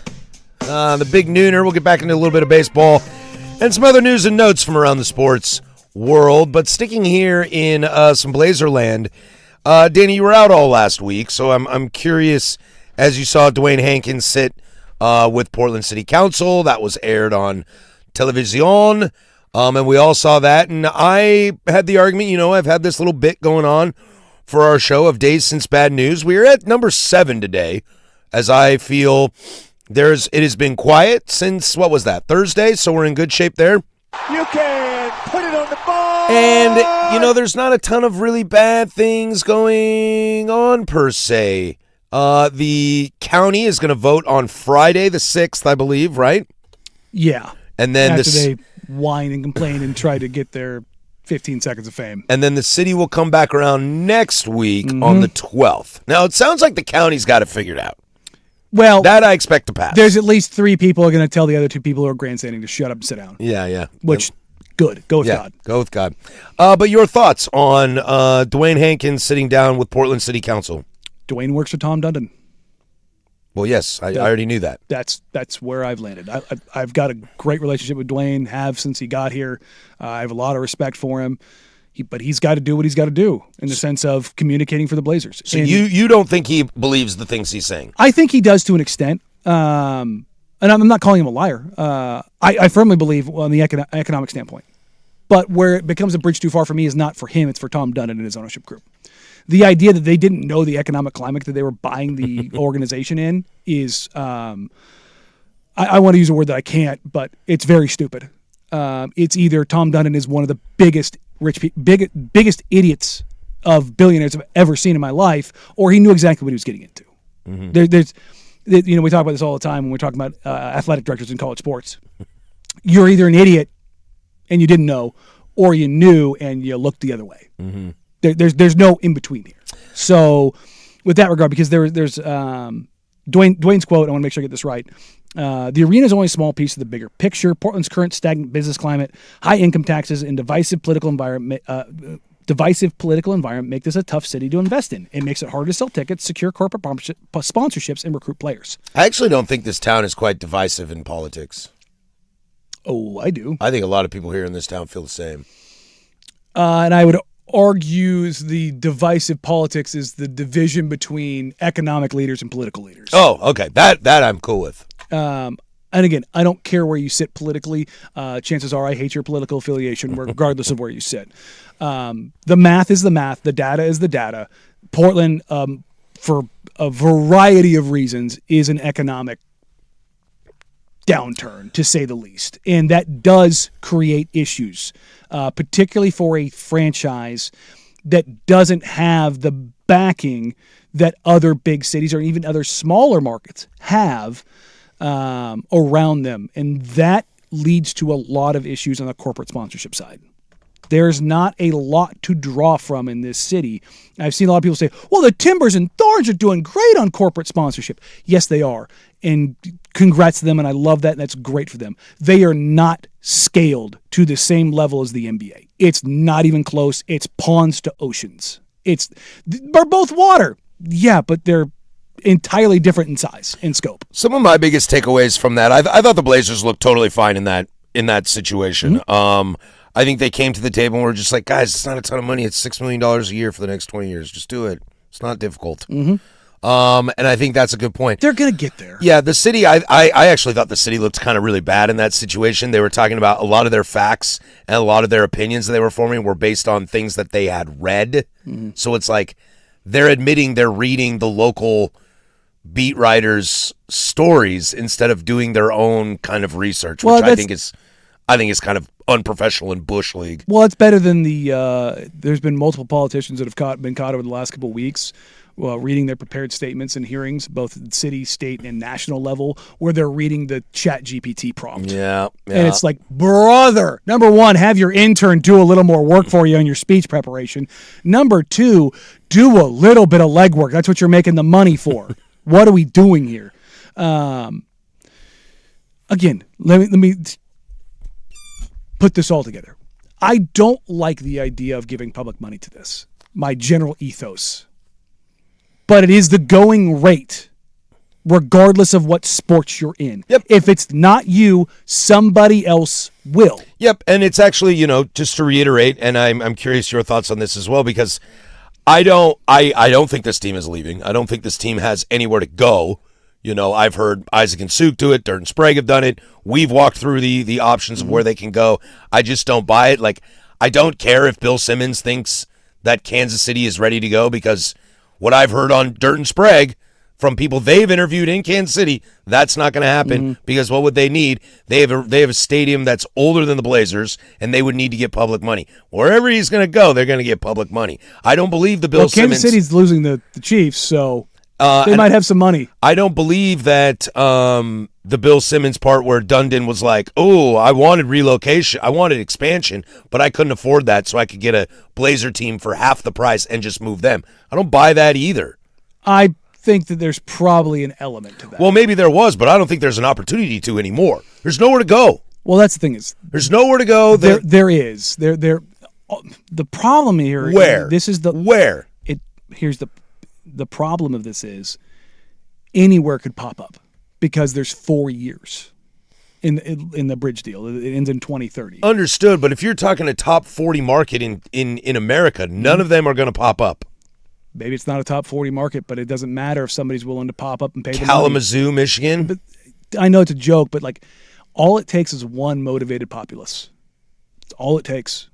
And I'm not saying that as like a scare tactic or something like that, but if you're not actively accounting for that, you're being foolish. If you're in the Portland City Council, if you're in the county, the state made the calculus, and they're giving the most money by orders of magnitude. That's why it's really stupid. That's why these people just say yes and let's move on. And that's ultimately where I land in this. But also, I don't like the idea of giving the public money. But the Blazers also aren't wrong in what they're saying. It is hard. Like people are like, well, I was at a Timbers. Somebody on YouTube said I was at a Timbers game. They have Fortune 500 sponsorships. Yes, they do. How many games do they play at Providence Park? In a season, probably 20-ish. Okay, double it. That's Thorns. No, I'm talking about double it for the NBA. No, I understand, but those corporate sponsors are Providence Park sponsors, which are Timbers and Thorns. Sure. So that's, 40-plus games. Are they getting millions of views? Probably not. The answer is no. I don't think millions. Again, so what's the cost in sponsorship? Yeah, I don't know. Significantly more. That's what I keep getting back to. It's like, well, there's companies like, number one, big companies have left the city. That's very true. What teams or what companies are doing when they're sponsoring the Timbers and Thorns, they're going with micro-marketing as far as like among the sports world. Is the MLS up there? Sure. Does it compete with the NBA? No. Is the NWSL up there for women's sport? The Portland Thorns are the marquee women's soccer franchise, the women's sports franchise in the world. They are the most attended women's sports franchise in the world. The home run stroker. Awesome for them. Love that. But guess what? Scaling is nowhere close to the NBA. So you can't sit here and say, well, they're doing well. Why can't we? Because it's a significantly larger investment. That's the problem. So, and again, it's a problem that the Blazers need to figure out. Get somebody who can sell it better. That has to matter. But also you have to make good decisions on the basketball side. You have to be good. You have to have some relevancy. And as we talked about previously, this team's not going to be very good. They're going to be probably a 500 team. Now, if Mike and Nori and the guys come together and they're better than that, then it will be the first time that a coach got a team to win more than they were supposed to. Yeah, since Larry Brown. You know what I mean? It's like, yeah, old Larry didn't have any talent on that team. No talent on that No team. talent on that Pistons team. No talent. But like, I do the best I can and let the chips fall where they may. Again, I don't disagree with the Blazers' position in general. I think the city and the county need to figure this out. I don't like the idea of giving public money, but it's also, if you look around the country, $600 million is a lot of money. Go look at what other teams are getting. Jerry's asking for like $1 billion. They got $1.2 billion in Oklahoma City, and their arena isn't that old. Yep. Like, so it's like, you look at Kansas City moving out of Kansas City. Look at Chicago moving out of Chicago. Did anybody 3 years ago think the Chicago Bears were going to move outside of Chicago? No, never. Guess what happened? I never thought. Go ahead. Sorry. I never thought they'd tear down Soldier Field, to be honest. Okay. Where are they moving to? Gary, Indiana. It's not Gary, but it's, Yeah, whatever. Yeah. But is that in a a major different state. Is that a major market? No. No, but I mean, like, the Blazers could move to Vancouver and they'd still be the Portland Trailblazers. But who's not going to get the money? Should I tell my local city council to pay the $160? But you understand what I'm saying? $120, I mean? That's what I mean. All it takes is one motivated populace who says, screw it. Let's do it. Look, Hartford doesn't have the Whalers anymore, but is Hartford this big market? No. It's hard, but it can happen. But the NHL also isn't expanding there, which is why it's not. I see your point, though. But you understand what I'm saying? Like, again, I see your point. It's so unlikely, but not impossible. So do you want to be a top 40 market that has a top 4 sports team or not? Right. I would like to be. This is not a black and white. This is a very gray situation. There's going to be some frustrations and people aren't going to be happy and all the things that come along with it. But what's the going rate of having a top 4 sports team or top 4 league in your city? Mm-hmm. That's the question you have to ask yourself. Yeah, without a doubt. Let's put a bow on this, and we'll let's put a pin in this. We'll talk about this down the road when more news comes to light. When we come back, Web Gems, everybody's favorite, 105.1 The Fan.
right, this is Web Jams. We do it every single day at 11:45. Coming up in the big nooner, we'll get back into a little bit of baseball conversation.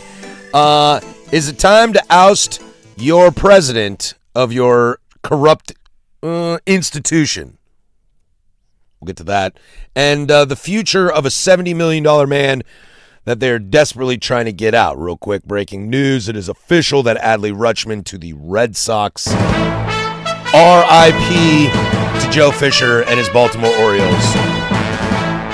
Joe did just come in here and said that the best tweet he saw was the best part about being a Orioles fan is that we'll all be dead someday. Now I have to hate Adley Rutschman. Yeah, dude. That sucks. How does that It's like feel? high school all over again. Go Tigers. Go Beavers. Yeah, dude, you're hosed on that. I'm seeing a bunch of Yankees fans mad at the Yankees for not trading for Adley, and I'm just We like, have Austin Wells. Stop it. I'm like, folks. I'd rather Stop have Adley than Austin Wells, I personally. bet you would, but not for the price. yeah, I mean, but also it's like, Yankees, stop with the Yankee fan exceptionalism. Can It's we been complained chill. about Gary Sanchez, and Gary Sanchez went on to be much better in Detroit than he is in New York. We'll get to some more baseball in the big nooner, but real quick, we're kind of a little time crunch here, Danny, but I wanted to share something with you that I saw. Of all the players in the history of the NBA to average 30 points in 2 seasons or more are either on trajectory to be in the Hall of Fame or are in the Hall of Fame, except for one, and that is Bradley Beal. Well, I mean, his body completely broke down, and he played for a dog-ass franchise. And LeBron hit how many different turnarounds against Washington to send him home in Washington's best version of that roster that they've ever seen? I just think it's crazy that the dude has 2 seasons of scoring 30 or more points. No, I mean, Bradley Beal's score was damn good. Bucket. Damn good. Hall of really good. Yeah, not going to the Hall of Fame. Hall of really good. Not going to the Hall of Him Fame. and John Wall. Yeah, I mean, Wall would have probably, if his body doesn't betray him. He also doesn't care. That dude, that dude's like me on a Saturday night. All right. He's stamped. He's fine. He's good wherever he goes. I mean, Oh, gang sign John Wall. Like they love him. I just don't think he loves playing basketball anymore. I mean, I think that's pretty easy. But here's the dark secret, guys. A lot of your favorite players don't. Yeah, I know. That's real doo-doo. It's a job to them, too. Yeah. Like, that's across sports. I think the only place you really don't see it as much is the NFL and NHL, and it's because the physical component is so, like, if your head's not in it. I think most baseball players like playing baseball. And I think nowadays you're starting to see it a lot more in football where people are going, all right, Yeah. I'm out. I think they all enjoy it. Don't get me wrong, they all enjoy it. But I'm talking about the level of care. Yeah. Like, what makes professional athletes that are at the very top is it's the separator. The Mamba mentality. You guys have no idea just how people bag on a guy. Again, take Chris Murray. Like, Brian Scalabrine did this better than anybody else. I'm closer to LeBron James than you are to me. Like that's real. Like, talent-wise, you have, like, every time I hear some parent now, because all my friends that are, have kids that are in high school and going ready to college, like, I think he's going to be pretty good in college. I'm just like, I got another friend who's like, their kid's playing at a JUCO, and like, he's going to play there for a year, then move up. And I'm like, no, he's not. No, he's not. It's like, kid's not big enough. Kid's not strong enough. He's not fast enough. He's not good enough. Like, going to, whatever, your kid is not Aaron Rodgers. He's not playing at Butte Community College and then going to Cal. Like, that's the way that stuff goes. But the Bradley Beal of it all made a lot of money. Yeah, he sucks. He doesn't suck. I'm out on Bradley Beal.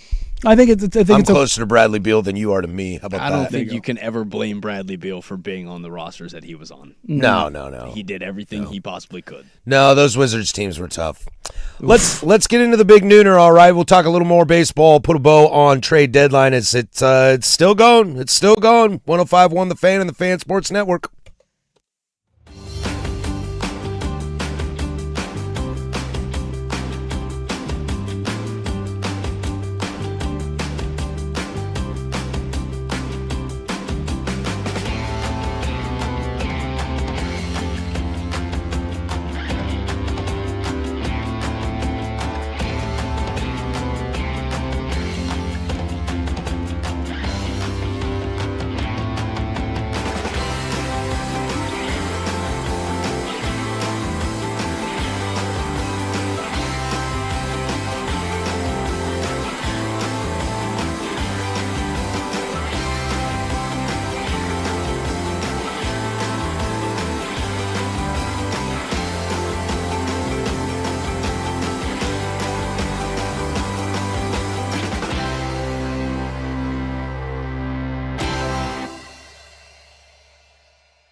Now, from the George McCoy at Warren Allen Sports Desk, a Sports Center update on the Fan Sports Network, 105.1 FM and 1080 AM.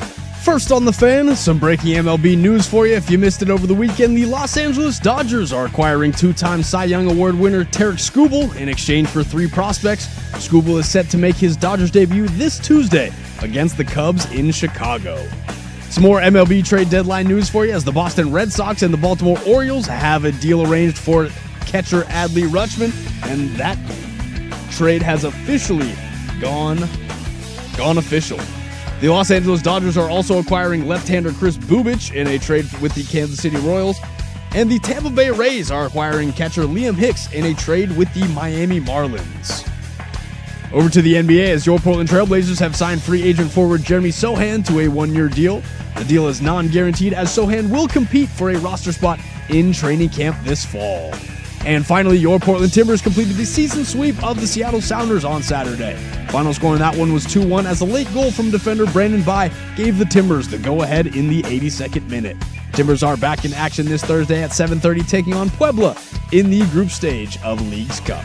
And for more sports scores and stories in 30 minutes, I'm Casey Smith from the George McCoy at Warren Allen Sports Desk. Hurt missing work? Insurance companies acting like jerks? Don't call your mom. Call George McCoy at warrenallen.com. Your home for the Oregon Ducks, the Fan Sports Network, 105.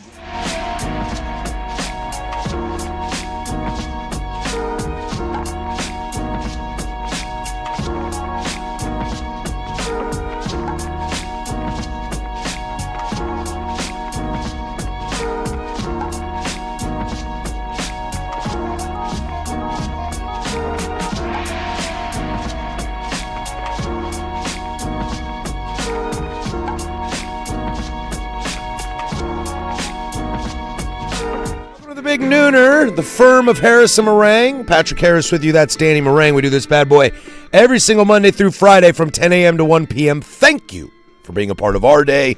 We are stoked to be a part of your day. After us, we'll toss it over to our old friends, Joey Mack and the crew over there at Duck Insider, as it's media days down in Eugene. Danny and I are going to spend a decent amount of time on college football tomorrow. Maybe I'll sift through some of the Ducky stuff and see if there's anything good coming out of Eugene. So Duck Insider will come back, make its triumphant return from 1 to 2. The Fan Happy Hour with Luke Anderson from 2 to 3. Then it's primetime, 3 to 7. Isaac, I think it's an Asachi-only edition. Asachi and Stephen Fire. I've decided that he doesn't like Stevie, so Stevie Fire is no more for me. It is Stephen Fire. And he said, my father is Stephen Fire. Yeah, that doesn't work. It's Stevie Fire. So you'll get Isaac. You don't get to choose your own nickname. Isaac and Suk from 3 to 7, finishing up 13 hours of live, local, continuous, regional sports talk radio. A lot to get to this hour, plus closing arguments. But we'll start. It is trade deadline day. I don't imagine a ton of stuff is going to happen post this show in the final 2 hours. But if anything big does, we'll fill you in on that tomorrow. The big one real quick is that it has been completed. Adley Rutschman will go to the Boston Red Sox in a trade from the Baltimore Orioles, which is kind of a big deal, guys. It's kind of a big deal. That's the number 1 overall pick being sent out. I believe he's a 2-time All-Star. Has always had a ton of respect from everyone in baseball about how he calls games and how he manages pitching staff. It's a big move for the Red Sox. we started to talk about this off air before the show.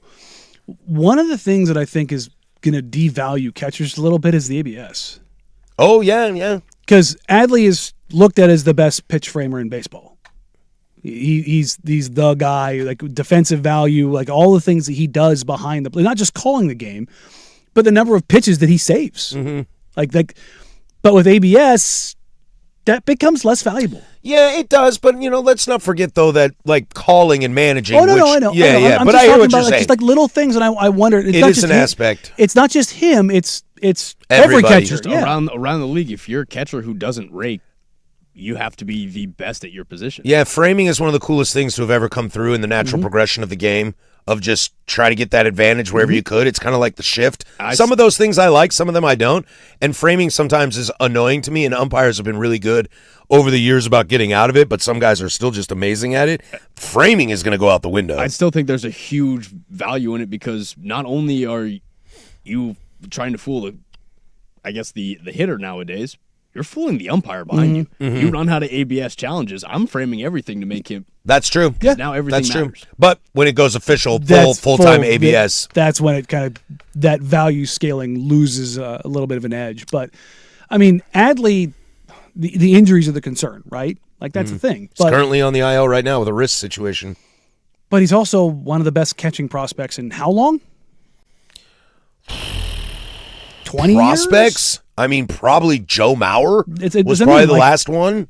Buster Posey was probably the last one. It's been a while. What do all three of those guys got in common? Rangs. What? Yeah. Rangs? Joe Mauer doesn't Mauer have does not rings. have one. Yeah. Yeah. Thank goodness. I couldn't live in a world. No, Buster's got enough of them. He does have enough of them. But what's interesting, what has kind of made this a lot of fun in the trade deadline for Major League Baseball is the expansion of playoffs. And it's created the idea that more teams feel like they have the opportunity to compete. Look, if this were the old days, if this were the old games right now, the Red Sox ain't trading for Adley Rutschman. But the fact that they can sneak into a wild card right now as they sit 4 games up on my Guardians. So, what do both the wild cards look like right now based off of the moves that we saw? Again, because the Pirates, I know they picked up someone. They're a game out. The Diamondbacks, they're in the wild card slot. They haven't made a move. So the teams that are in the wild card spot and made moves, you're going to see them probably lock down those wild card spots. The teams that are right on that buffer and couldn't make the deal, maybe they drop out. Yeah, I think that's an interesting point, too. Like the Twins and my Guardians, there's been some deals, but not really stuff that are going to make you feel like you've put over Garcia to the Yankees. And if they can find themselves a high-leverage bullpen arm because they desperately need that, then they will look better. The Red Sox have definitely gotten better. If Curtis Mead can come back, which sounds like he can, the addition of Curtis Mead and Adley Rutschman to that lineup could be pretty nice, and that would cement it. But to your point, Casey, if Arizona doesn't, Phillies and the Padres, they both made big moves today. Padres went out and got Robbie Ray. It sounds like they want another starter. And it doesn't sound like they're going to move Mason Miller. And again, that was the biggest surprise, is that everyone was kind of expecting the Padres to be sellers Right. at the deadline, Right. finding out that they're buyers. Oh, all right. And I think interesting. And I think a lot of that has to do with because there's 2 more playoff spots in each league. You feel like you can get closer to it. Hell, the Blue Jays are only 4.5 games out of a playoff spot. This was the whole idea of the play-in in the NBA, too. It's like there's a little – it made a line more divisive of the haves and have-nots. Yeah, but it was like – and now with the changes in the tanking, it's like you need to figure it out. You need to win. And when there's more opportunities and there's more wiggle room, it's like all of a sudden you're like, why not? I think it makes the product around the league just a lot better. I really do. Because, again, the teams that are fighting for last place or fighting for their draft slot or whatever, they're not playing games that people are watching. Again, not many people are going out to see where the Colorado Rockies are in the standings right now. But what you can see is the teams that Last, for the record, in the National League. again, you see the teams like the Diamondbacks, where it's like, oh, the Diamondbacks, they're not really a historied franchise, but they're playing fun baseball to watch right now. 2 things real quick. Hey, Danny, remember when I told you I was on the West Sacramento A's this year? What do you think their record is? Oh, they're bad now. I'm going to guess 11 and a half games They out are of first place. They are 11.5 games out of a wild card. They are 45-67. That is tied for the second worst record in baseball with? What is Colorado Rockies? That is correct. And the team with the worst record in baseball is having a fire sale. Fire sale. That would be the Los Angeles Angels of Anaheim. Mm-hmm. However that works. Remember when you were like, no, the A's are going to be good. I'm like, I thought they were going to be good. Check, I said, let's check back in August. I didn't say September. August, bro, they're 11.5. Guess what? They have a minus 154. My first day working in August, and where are the A's? Your team acquired the only person I was excited about on that roster. On the Angels? Yeah. Oh, the Angels stink. Well, Jose Soriano to Toronto is pretty cool. Danny, let me ask you this, though. In the NBA world, has the play-in really gave the deadline more punchy? Because I feel like at the deadline bit. in the NBA, it's still the halves. It is, but I think the teams are trying to keep themselves out of it, out of falling into the play-in. Yeah. I think there's some of that for sure. Because in Major League Baseball, it's definitely boomed. Oh, yeah, because, you get the play-ins, you get the wild cards, and all of a sudden it gets spicy, and teams that thought that we're going to be safe, you get a bad pitching performance, you gone. Yeah, I think runs in baseball, again, runs in basketball and runs in football, they're very much, I guess, in the game. Runs in baseball are in the schedule. Mm-hmm. They're within the month. Yeah, and that's the thing is, like, baseball and hockey both have similar traits in that if you get a hot pitching staff or you get a hot goalie going into the playoffs, everything can change. Texas Rangers won a World Series on that. Nathan Eovaldi all of a sudden became unhittable. And they went on a run. Look, I bring it up all the time, man. LA Kings, they weren't the best team in hockey. Jonathan Quick had maybe the best Stanley Cup playoff performance as a goalie in the history of the game, and all of a sudden, the Kings are Stanley Cup champions. It's like, yeah, dog, it happens. Seattle Mariners getting Taylor Ward is a nice pickup for them. The Rangers haven't done much. They might sit tight. They might just be happy with what they are. Twins and Guardians haven't done much. Red Sox get Adley Rutschman. The Yankees get Garcia, but I'd like to see them make another move. The Cubs getting Gossman is a big move for me. Arizona doing nothing is a frustrating move for me. Phillies getting Luis Arraez is a nice deal for them. Padres land Robbie Ray. We'll see about that. It's not really a Robbie Ray kind of year. What's interesting is the Central has been the best division in baseball this year. The National League Central? Yeah. Who's doing anything in that division? I mean, the Cubs made a move. Cubs got Gossman. Nobody. Brewers have been quiet. Everybody's chilling. Well, Brewers went after Skubal. Yeah, but I mean, everybody's chilling for the most part. Yeah, I think the winner of the trade deadline right now is the Tampa Bay Rays, without a doubt. Freddie Peralta and Liam Hicks, that team has boosted themselves. Oh, you mean a really good team got better? Yeah, a really, really good team got better. Imagine having this great idea that was going to get you super rich, and everybody said no, and now you ain't got a job. We'll go there next. 105.1 The Fan.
We'll get to a little bit of a media member situation and the $70 million man. What the hell they're going to do with that? That's a weird story that I don't really know what to think about.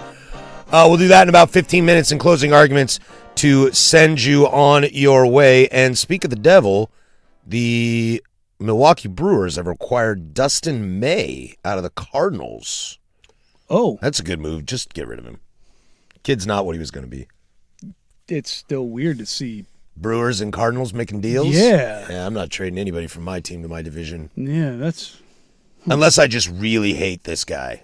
What if they're like, we've decided we hate May more than we hate the Brewers? Anthony Volpe to the Red Sox. Let's go. Let's go. Let's go. Put it on the ball. A really weird situation going on in sports, a little kind of post-World Cup talk, but it's more just about how the mighty can fall really quick. When you run a sport, you have to kind of be careful about stuff, you know? We've gone on at length about Adam Silver and a lot of our issues we have with Adam Silver. All of them. Rob Manfred was rough for me for a while. I've kind of come around on Rob Manfred a little bit, although we'll see how December turns out. I saw an article yesterday or the day before about Roger Goodell. Like, he's not stepping down anytime soon, but here are the 10 people who could replace him. And I'm just like, Goodell ain't going anywhere. He's making $50 million a year, man. Goodell can do no wrong. That guy will be the commissioner of the NFL for another 20 years. Until he doesn't want to do it anymore. Yeah. The MLS is looking to hire a new commissioner. They have a vote on that, I believe, tomorrow. Mm-hmm. I believe that's tomorrow. But this is Gianni Infantino, the president of FIFA. Did you see that he floated out the idea of private equity to somebody with a last name of Kushner? Yeah. To son of, brother of. To inject a ton of money into the World Cup? Well, he kind of looked at people and were like, if you don't like it, get on board, then you're not getting a cut. And then UEFA said, we're out on that. And there's how many nations? UEFA is like 45 or something? Yeah, they're the controlling body of world soccer, if I'm being honest. And then CONCACAF was like, dude, we're out too. What's funny is he's still like double, triple down on it and was like, no, we're going to do this anyway. And now it's at the point where I think he's going to get fired. I mean, he's elected, but I think he's going to lose his job. Yeah, it's crazy to think, like everything stupid they did leading up to the World Cup was a race because the World Cup was such a success. Right. And the growth of the World Cup and expanding the tournament and further expansion is probably going to come by 2030 or 2034. And everything that comes with that, it's already printing money. But he decided to do the thing to create a power vacuum that wasn't there. And what happens when you do something like that? Well, you get sucked up.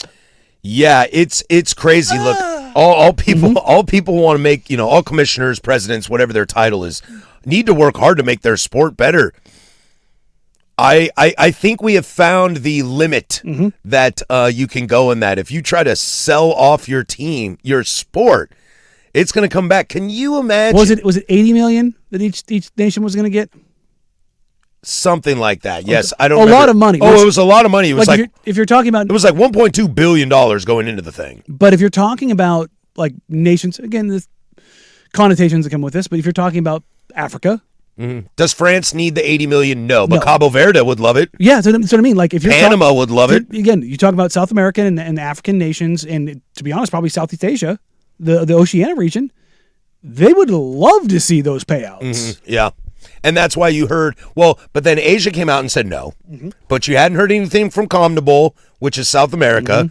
Shocking that I haven't heard anything from them. And Africa didn't say anything either. Like, what you mean, 80? You got any more of that money? Oh, did UEFA drop out? Does that bump it to like 120? But I think you've learned that your sport can't be for sale. Now, I think, Super Bowl 54 brought to you by Disney. Sure, whatever. The Rose Bowl presented by Vizio. The Tostitos Fiesta Bowl.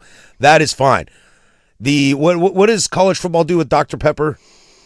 That's just the road to the Heisman? Yeah. Is that what that is? They've got that. And I think Fansville? Yeah, Nissan has the road to the Heisman. But you can sell off parts of it. Right, but you can't be like, today on college football, college football brought to you by Vizio.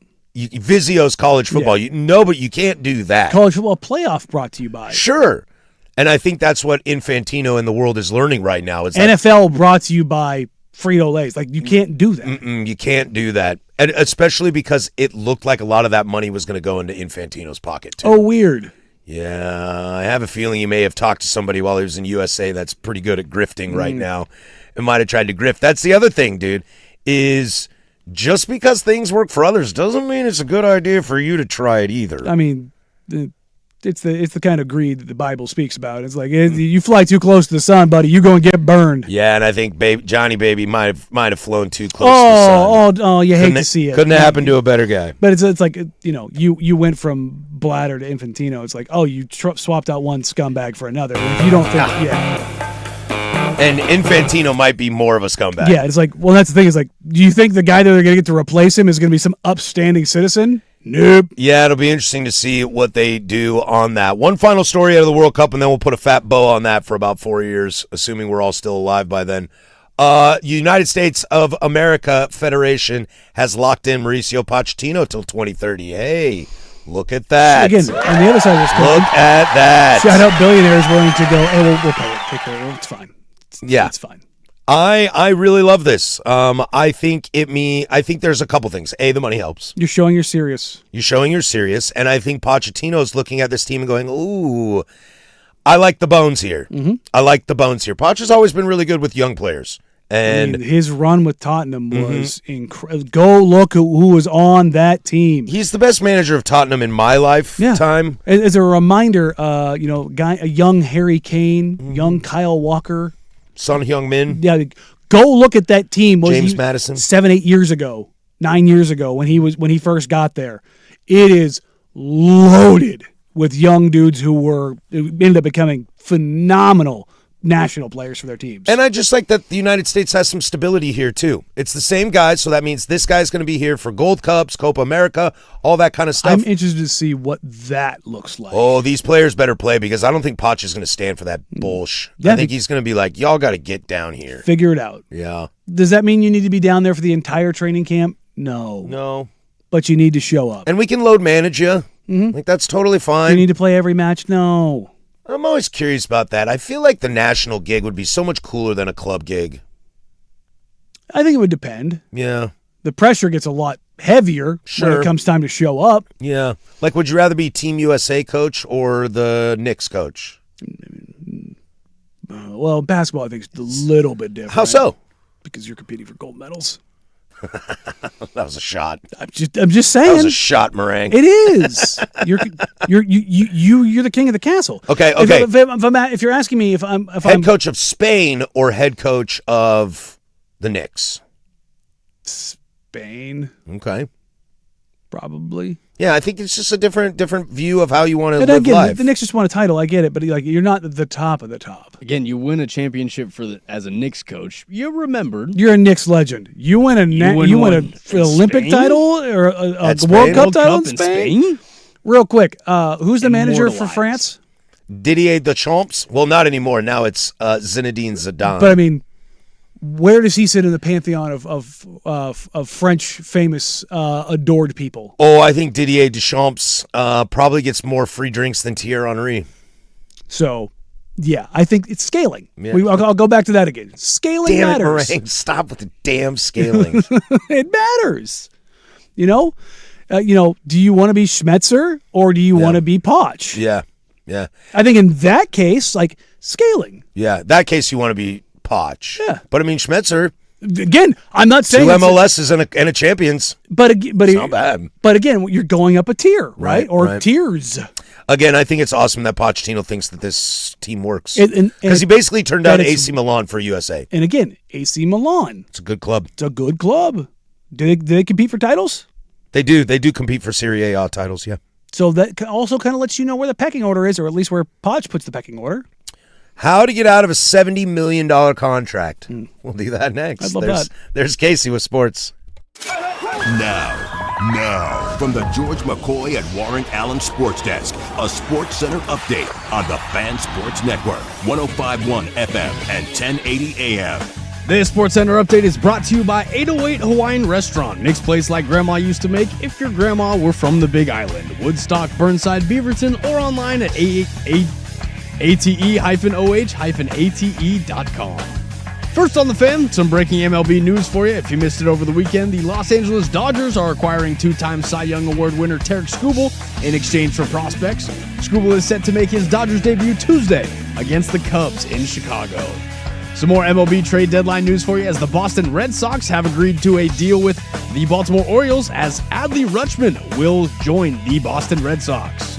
The Cleveland Guardians are acquiring outfielder Joe Adell from the Angels. The Seattle Mariners are acquiring outfielder Taylor Ward in a trade from the Baltimore Orioles, and the New York Yankees have acquired infielder Luis Garcia Jr. in exchange for right-handed pitchers Giovanni Cruz, Jake Bird, Ben Grable, and Jack Seibert. Over to the NBA as your Portland Trailblazers have signed free agent forward Jeremy Sohan to a one-year deal. The deal is non-guaranteed as Sohan will be competing for a roster spot in training camp this fall. And finally, your Portland Timbers completed the season sweep of the Seattle Sounders on Saturday. Final score in that one was 2-1 as a late goal from defender Brandon Bai gave the Timbers the go-ahead in the 82nd minute. Timbers are back in action this Thursday at 7:30 taking on Puebla in the group stage of League's Cup. And for more sports scores and stories in 30 minutes, I'm Lowercase from the George McCoy at Warren Allen Sports Desk. Hurt missing work? Insurance companies acting like jerks? Don't call your mom. Call George McCoy at WarrenAllen.com. Your home for Seahawks.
Closing arguments coming up next to send you on your way.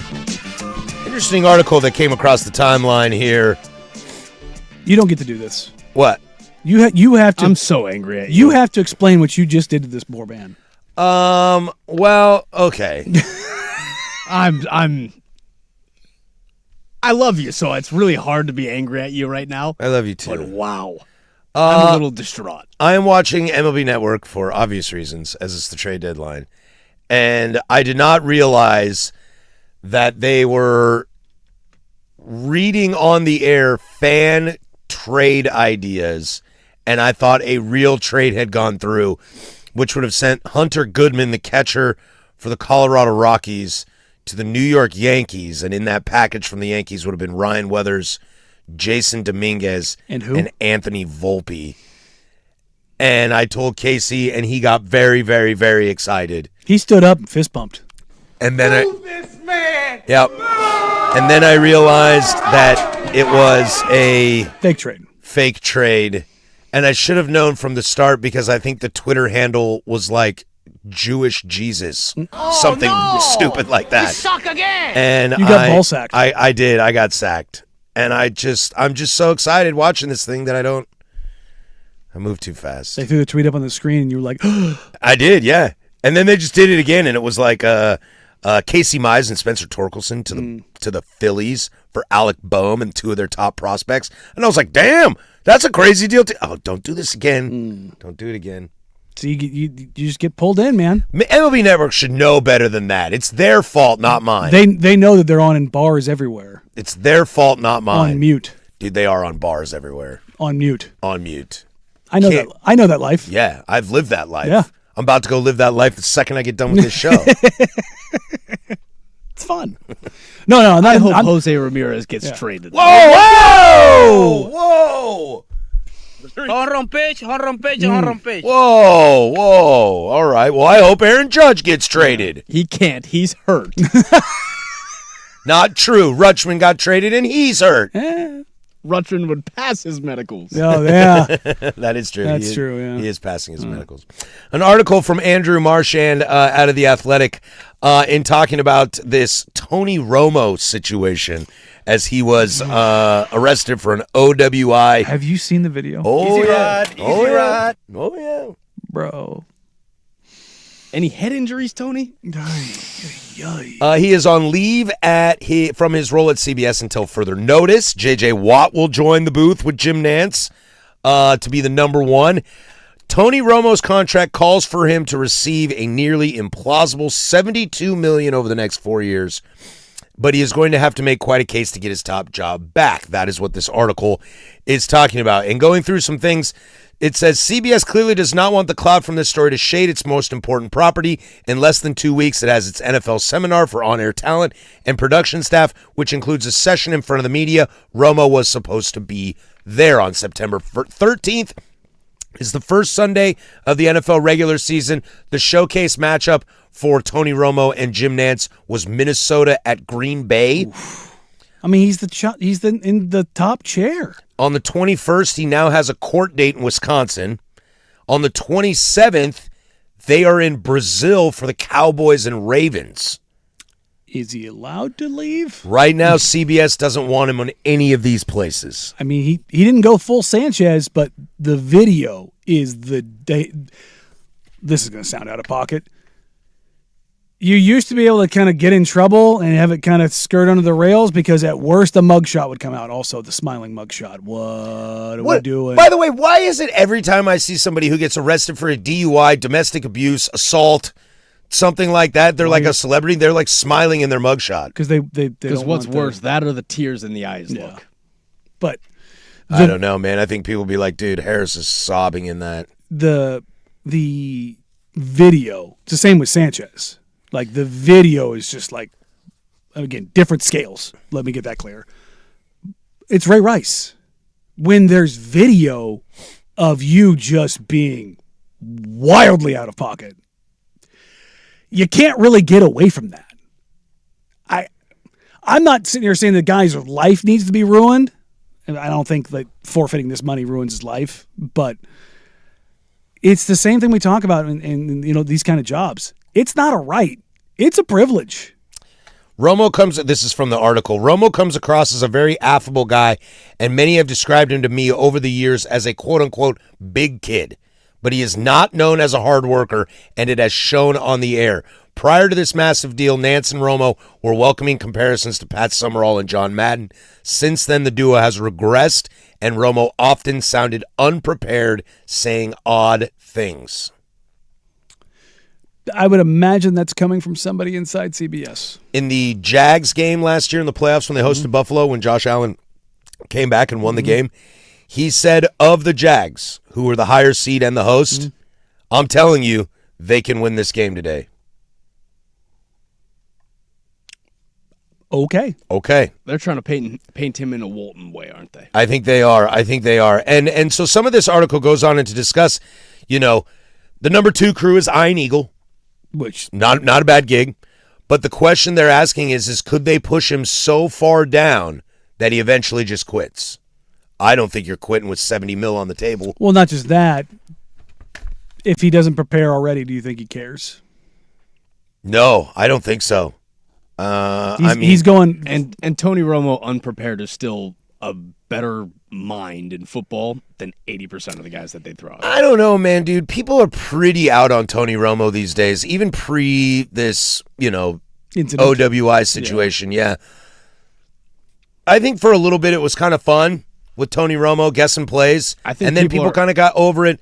But now we get a lot of, I don't know. What do you think, Jim? I think people are way more out on Collinsworth than they are on Tony Romo. Well, for sure. Well, easily. But let me ask here this other question. Where's Jim Nance in all this? I bet you Nance has a lot of opinions, and I bet you Nance's opinions go pretty far. I would argue that at that network, nobody's in sports goes further. Yeah. Him and Tirico's. Yeah. Tirico at NBC, Nance at CBS. When you're that guy, ESPN doesn't respect anybody enough, so it's not Joe Buck. No. But here's the other part of this. Going to the Tony Romo calling plays part of this. It's the further a player gets away from playing, the less likely they are to be able to do it. Because the reason Tony Romo could do it, especially right out of the gate, because he just got done playing those guys. Yeah. He just got done preparing for guys. He just got done going it's all fresh. But when you get further away, you still have relationships. Yeah, you still talk to guys. But unless you're, number one, doing the work, number two, you still maintain those relationships. You have good understanding of exactly what guys are going to do. That's why it becomes less and less frequent, and it becomes less and less correct. I'm going to argue it's probably harder for quarterbacks, too, especially if you're a one-system guy who's only been with a handful of coaches. Again, it's why... Like a Drew Brees? Again, it's why I give a lot of credit to a guy like Greg Olson, because Greg Olson has played with a lot of different teams, a lot of different coaches. Played with a lot of different players. A lot of different players. Good and bad. He takes that wherever he goes with him. The interesting concept, you bringing up Greg Olson, that I was going to share with you, Danny, I think we talked about this last week when Steven, before the show... if you can recoup this $70 million off of Tony Romo, don't you just go throw it at Greg Olson? I mean, I think Olson's probably the best two-chair guy right now. Yeah, I'm an Aikman guy, but I don't know if that's my nostalgia kicking in. I think Aikman's solid, but I do know a lot of people that don't like Aikman. I love Greg. But Greg Olson's excellent. I loved him and Burkhardt. Greg and JJ are my two favorite players that are analysts. Greg Olson and KB were an awesome duo. They're fantastic. And now I get Tom Vampire shoved down my face. Which, again, even though he has an ownership stake in my club, I don't care. I don't want to hear him. What I love is that a lot of the times these analysts and these play-by-play guys, they're very much offensive focused, and that's kind of just the nature of the game. Luke Kuechly and J.J. Watt do a great job at actually bringing up defensive mentality, all that, against systems. It makes it much more, digestible as a viewer. Yeah. J.J. will be great with Nance. Yeah. I zero issues with that. Yeah. So then J.J. must have been with Iron Eagle? I think he was... or is he just in studio? I think he wasn't No, he started calling games last year. He was rotating with guys, most games for the Steelers, I believe, was him and KB. Oh. Yeah, but Collinsworth, I'm out. I mean, it's baked in at this point. Such a bad duo. Isn't the Madden movie supposed to be coming out soon with Nick Cage playing Madden? I don't know if that or is he Al Davis? I don't know if that ever got greenlit for. I thought it did. I know production greenlit. I don't know if it ever has a release date. So, R.I.P. Tony Romo. just don't. Okay, it's scheduled to release November 26th. This year? Yep. Okay. You know what worries me? That Tony's got problems. Shocking. Look, man, you can have an open container and be driving after golfing all day. That I'm sure a lot of people have that. That doesn't make you having a problem. But I think if you mix in, when you read some of this article and it's like, dude's never prepared, dude says weird stuff. Hey, man, you ever worked with a coworker that says some weird stuff and then you're kind of like, that was a bad move. No. And now you find out why? Just a thought. Also, in that world. It's kind of like this world. It's just not as cool. Look, man, the number of NBA players that play high is staggering. Yeah. Staggering. Yeah, guys, just be glad I'm sober. I've walked into locker rooms and been like, could you wait? You got some Axe body spray? Oh, dude, it's bad. Dude, they can smoke in the locker room? No. Oh, okay, got you. No, you cannot. Don't do it. No. If you do it one more time, I swear, if you guys rip on me 13 or 14 more times, I'm out of here. I've been held up in an away locker room before because I could smell it coming through the door. Nice. So. Squeak, is that his name in basketball? Yes. Quit being a little bitch. 12, 13 more times. I'm out of here. Man, listen to this narc over here. When we come back, closing arguments to send you on your way. That's Danny. I'm Patrick. 105.1 The Fan.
1080 The Fan. All right, that's going to do it for us. Closing arguments are brought to you by Oregon Divorce Mediation Services, presented by our friends at Leskin Law. For more information, visit leskinlaw.com. Coming up on the program, mañana, it is a free consultation Tuesday, so we'll get to that at 12:15. I think, Danny, Some college football. I think we got a lot of college football to get into tomorrow. We'll make our Big Ten picks. I like that. Yeah, you want to bet our $100? Yeah, let's do our $100. We should actually do it. Okay. I will. I'll do that. I'll put some actual $100 coin on it. Okay. The only problem is that I would love to take UW in this situation, but I can't bet at A-Lane. Yeah, you on can't the touch UW. it there, yeah. Maybe they'll just be my sidecar. So there's a lot to get to in college football. Notre Dame, USC, there's news on. Oregon State women's basketball, there's news on. Class of 2022. Protect college sports. Like, dude, there's a lot going on. Yeah, there's I don't think we necessarily need to talk about it tomorrow, but Dylan Mitchell was drafted by the Celtics. There's now talk that because of the ruling. Oh, right. He's going to go back. He may go back to St. John's. Yeah. Or St. Joe's, excuse me. Yeah, because you can only go No, back St. to where John's. you can't transfer, but you can go back. Yeah, so that'll be interesting to get in. We'll get into that tomorrow. For your baseball desires today, Aaron Nola on the bump for Philly tonight. He's been absolutely terrible. No reason to watch that. St. Louis is in New York, but you get Cam Schlittler. You have fun with that. Bubba Chandler on the bump for the Pittsburgh Pirates. They're in Milwaukee. Logan Webb against whoever undecided is at Texas. It's Mr. Undecided. He is somehow pitching in Texas and for the Dodgers tonight. They'll take on Matt Boyd in Chicago. The Beebs is on the bump for Toronto. Michael King for the Padres in Arizona against former Hillsboro Hop, Brandon Pfaadt. There you go.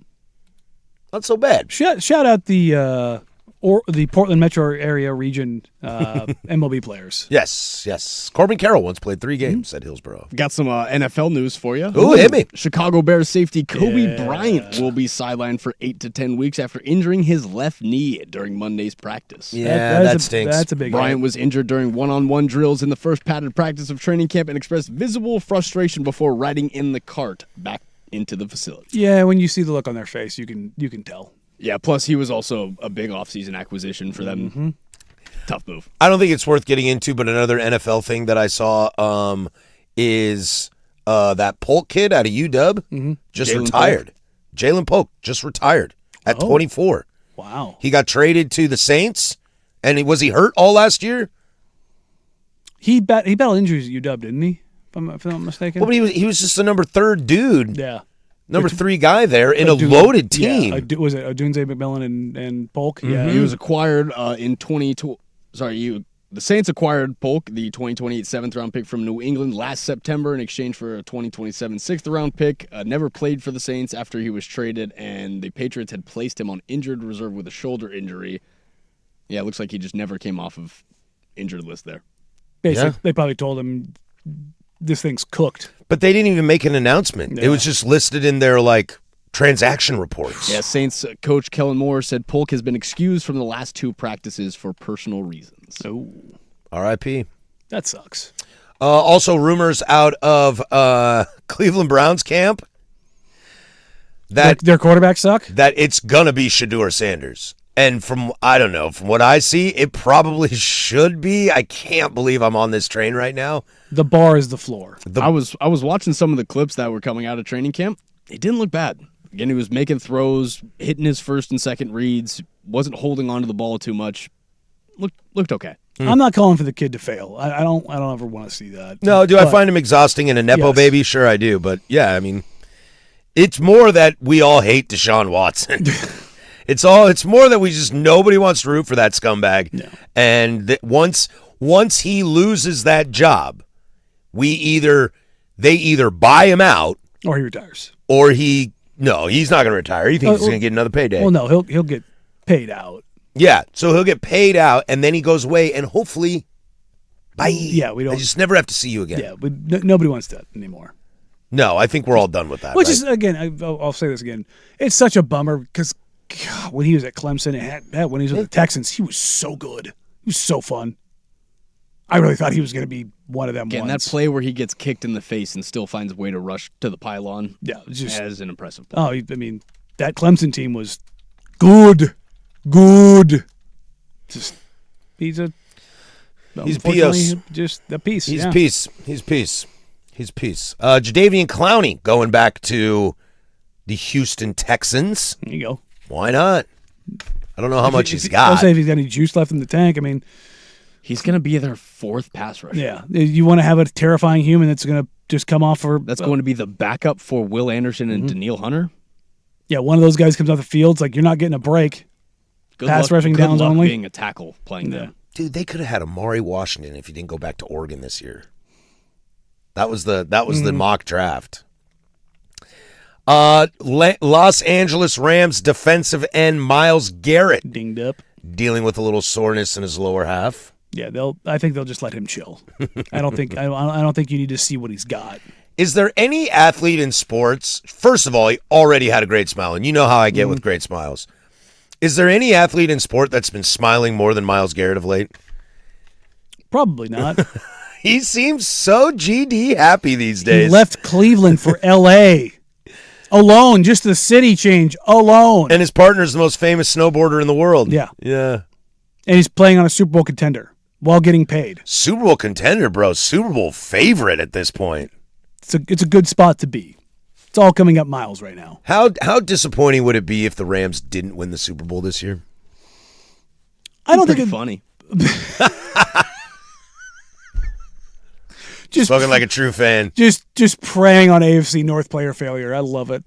I love the bitterness. I like that. Are you anti-Rams or are you just anti anybody that's not your team? I've always been really big Matthew Stafford fan, so it's really hard for me not to give Stafford all the flowers that he deserves. Myles Garrett's Myles Garrett. But yeah. You hate him because he killed Mason Rudolph, who probably said something racist? No, it's more of I really hate that TJ's record got broken.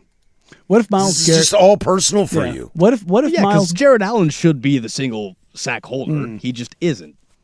What if Myles Garrett was a Steeler? Oh, that'd be a fun day for me. If Mason's back there in practice? See, that's what's weird about you NFL Mason's cats. not there if Myles is there. That's what's weird about you NFL cats. Is you guys are just totally willing to sell out your feelings on other people if it benefits your team. Well, I mean, if you're adding... It's like you hated Myles Garrett for years. He shows up to Pittsburgh, and you're like, "Whee, Myles Garrett!" I don't know if I could have done it for Brady. I did it for Aaron. I don't know if I could have done it for Brady. I Yeah. think that would have got me.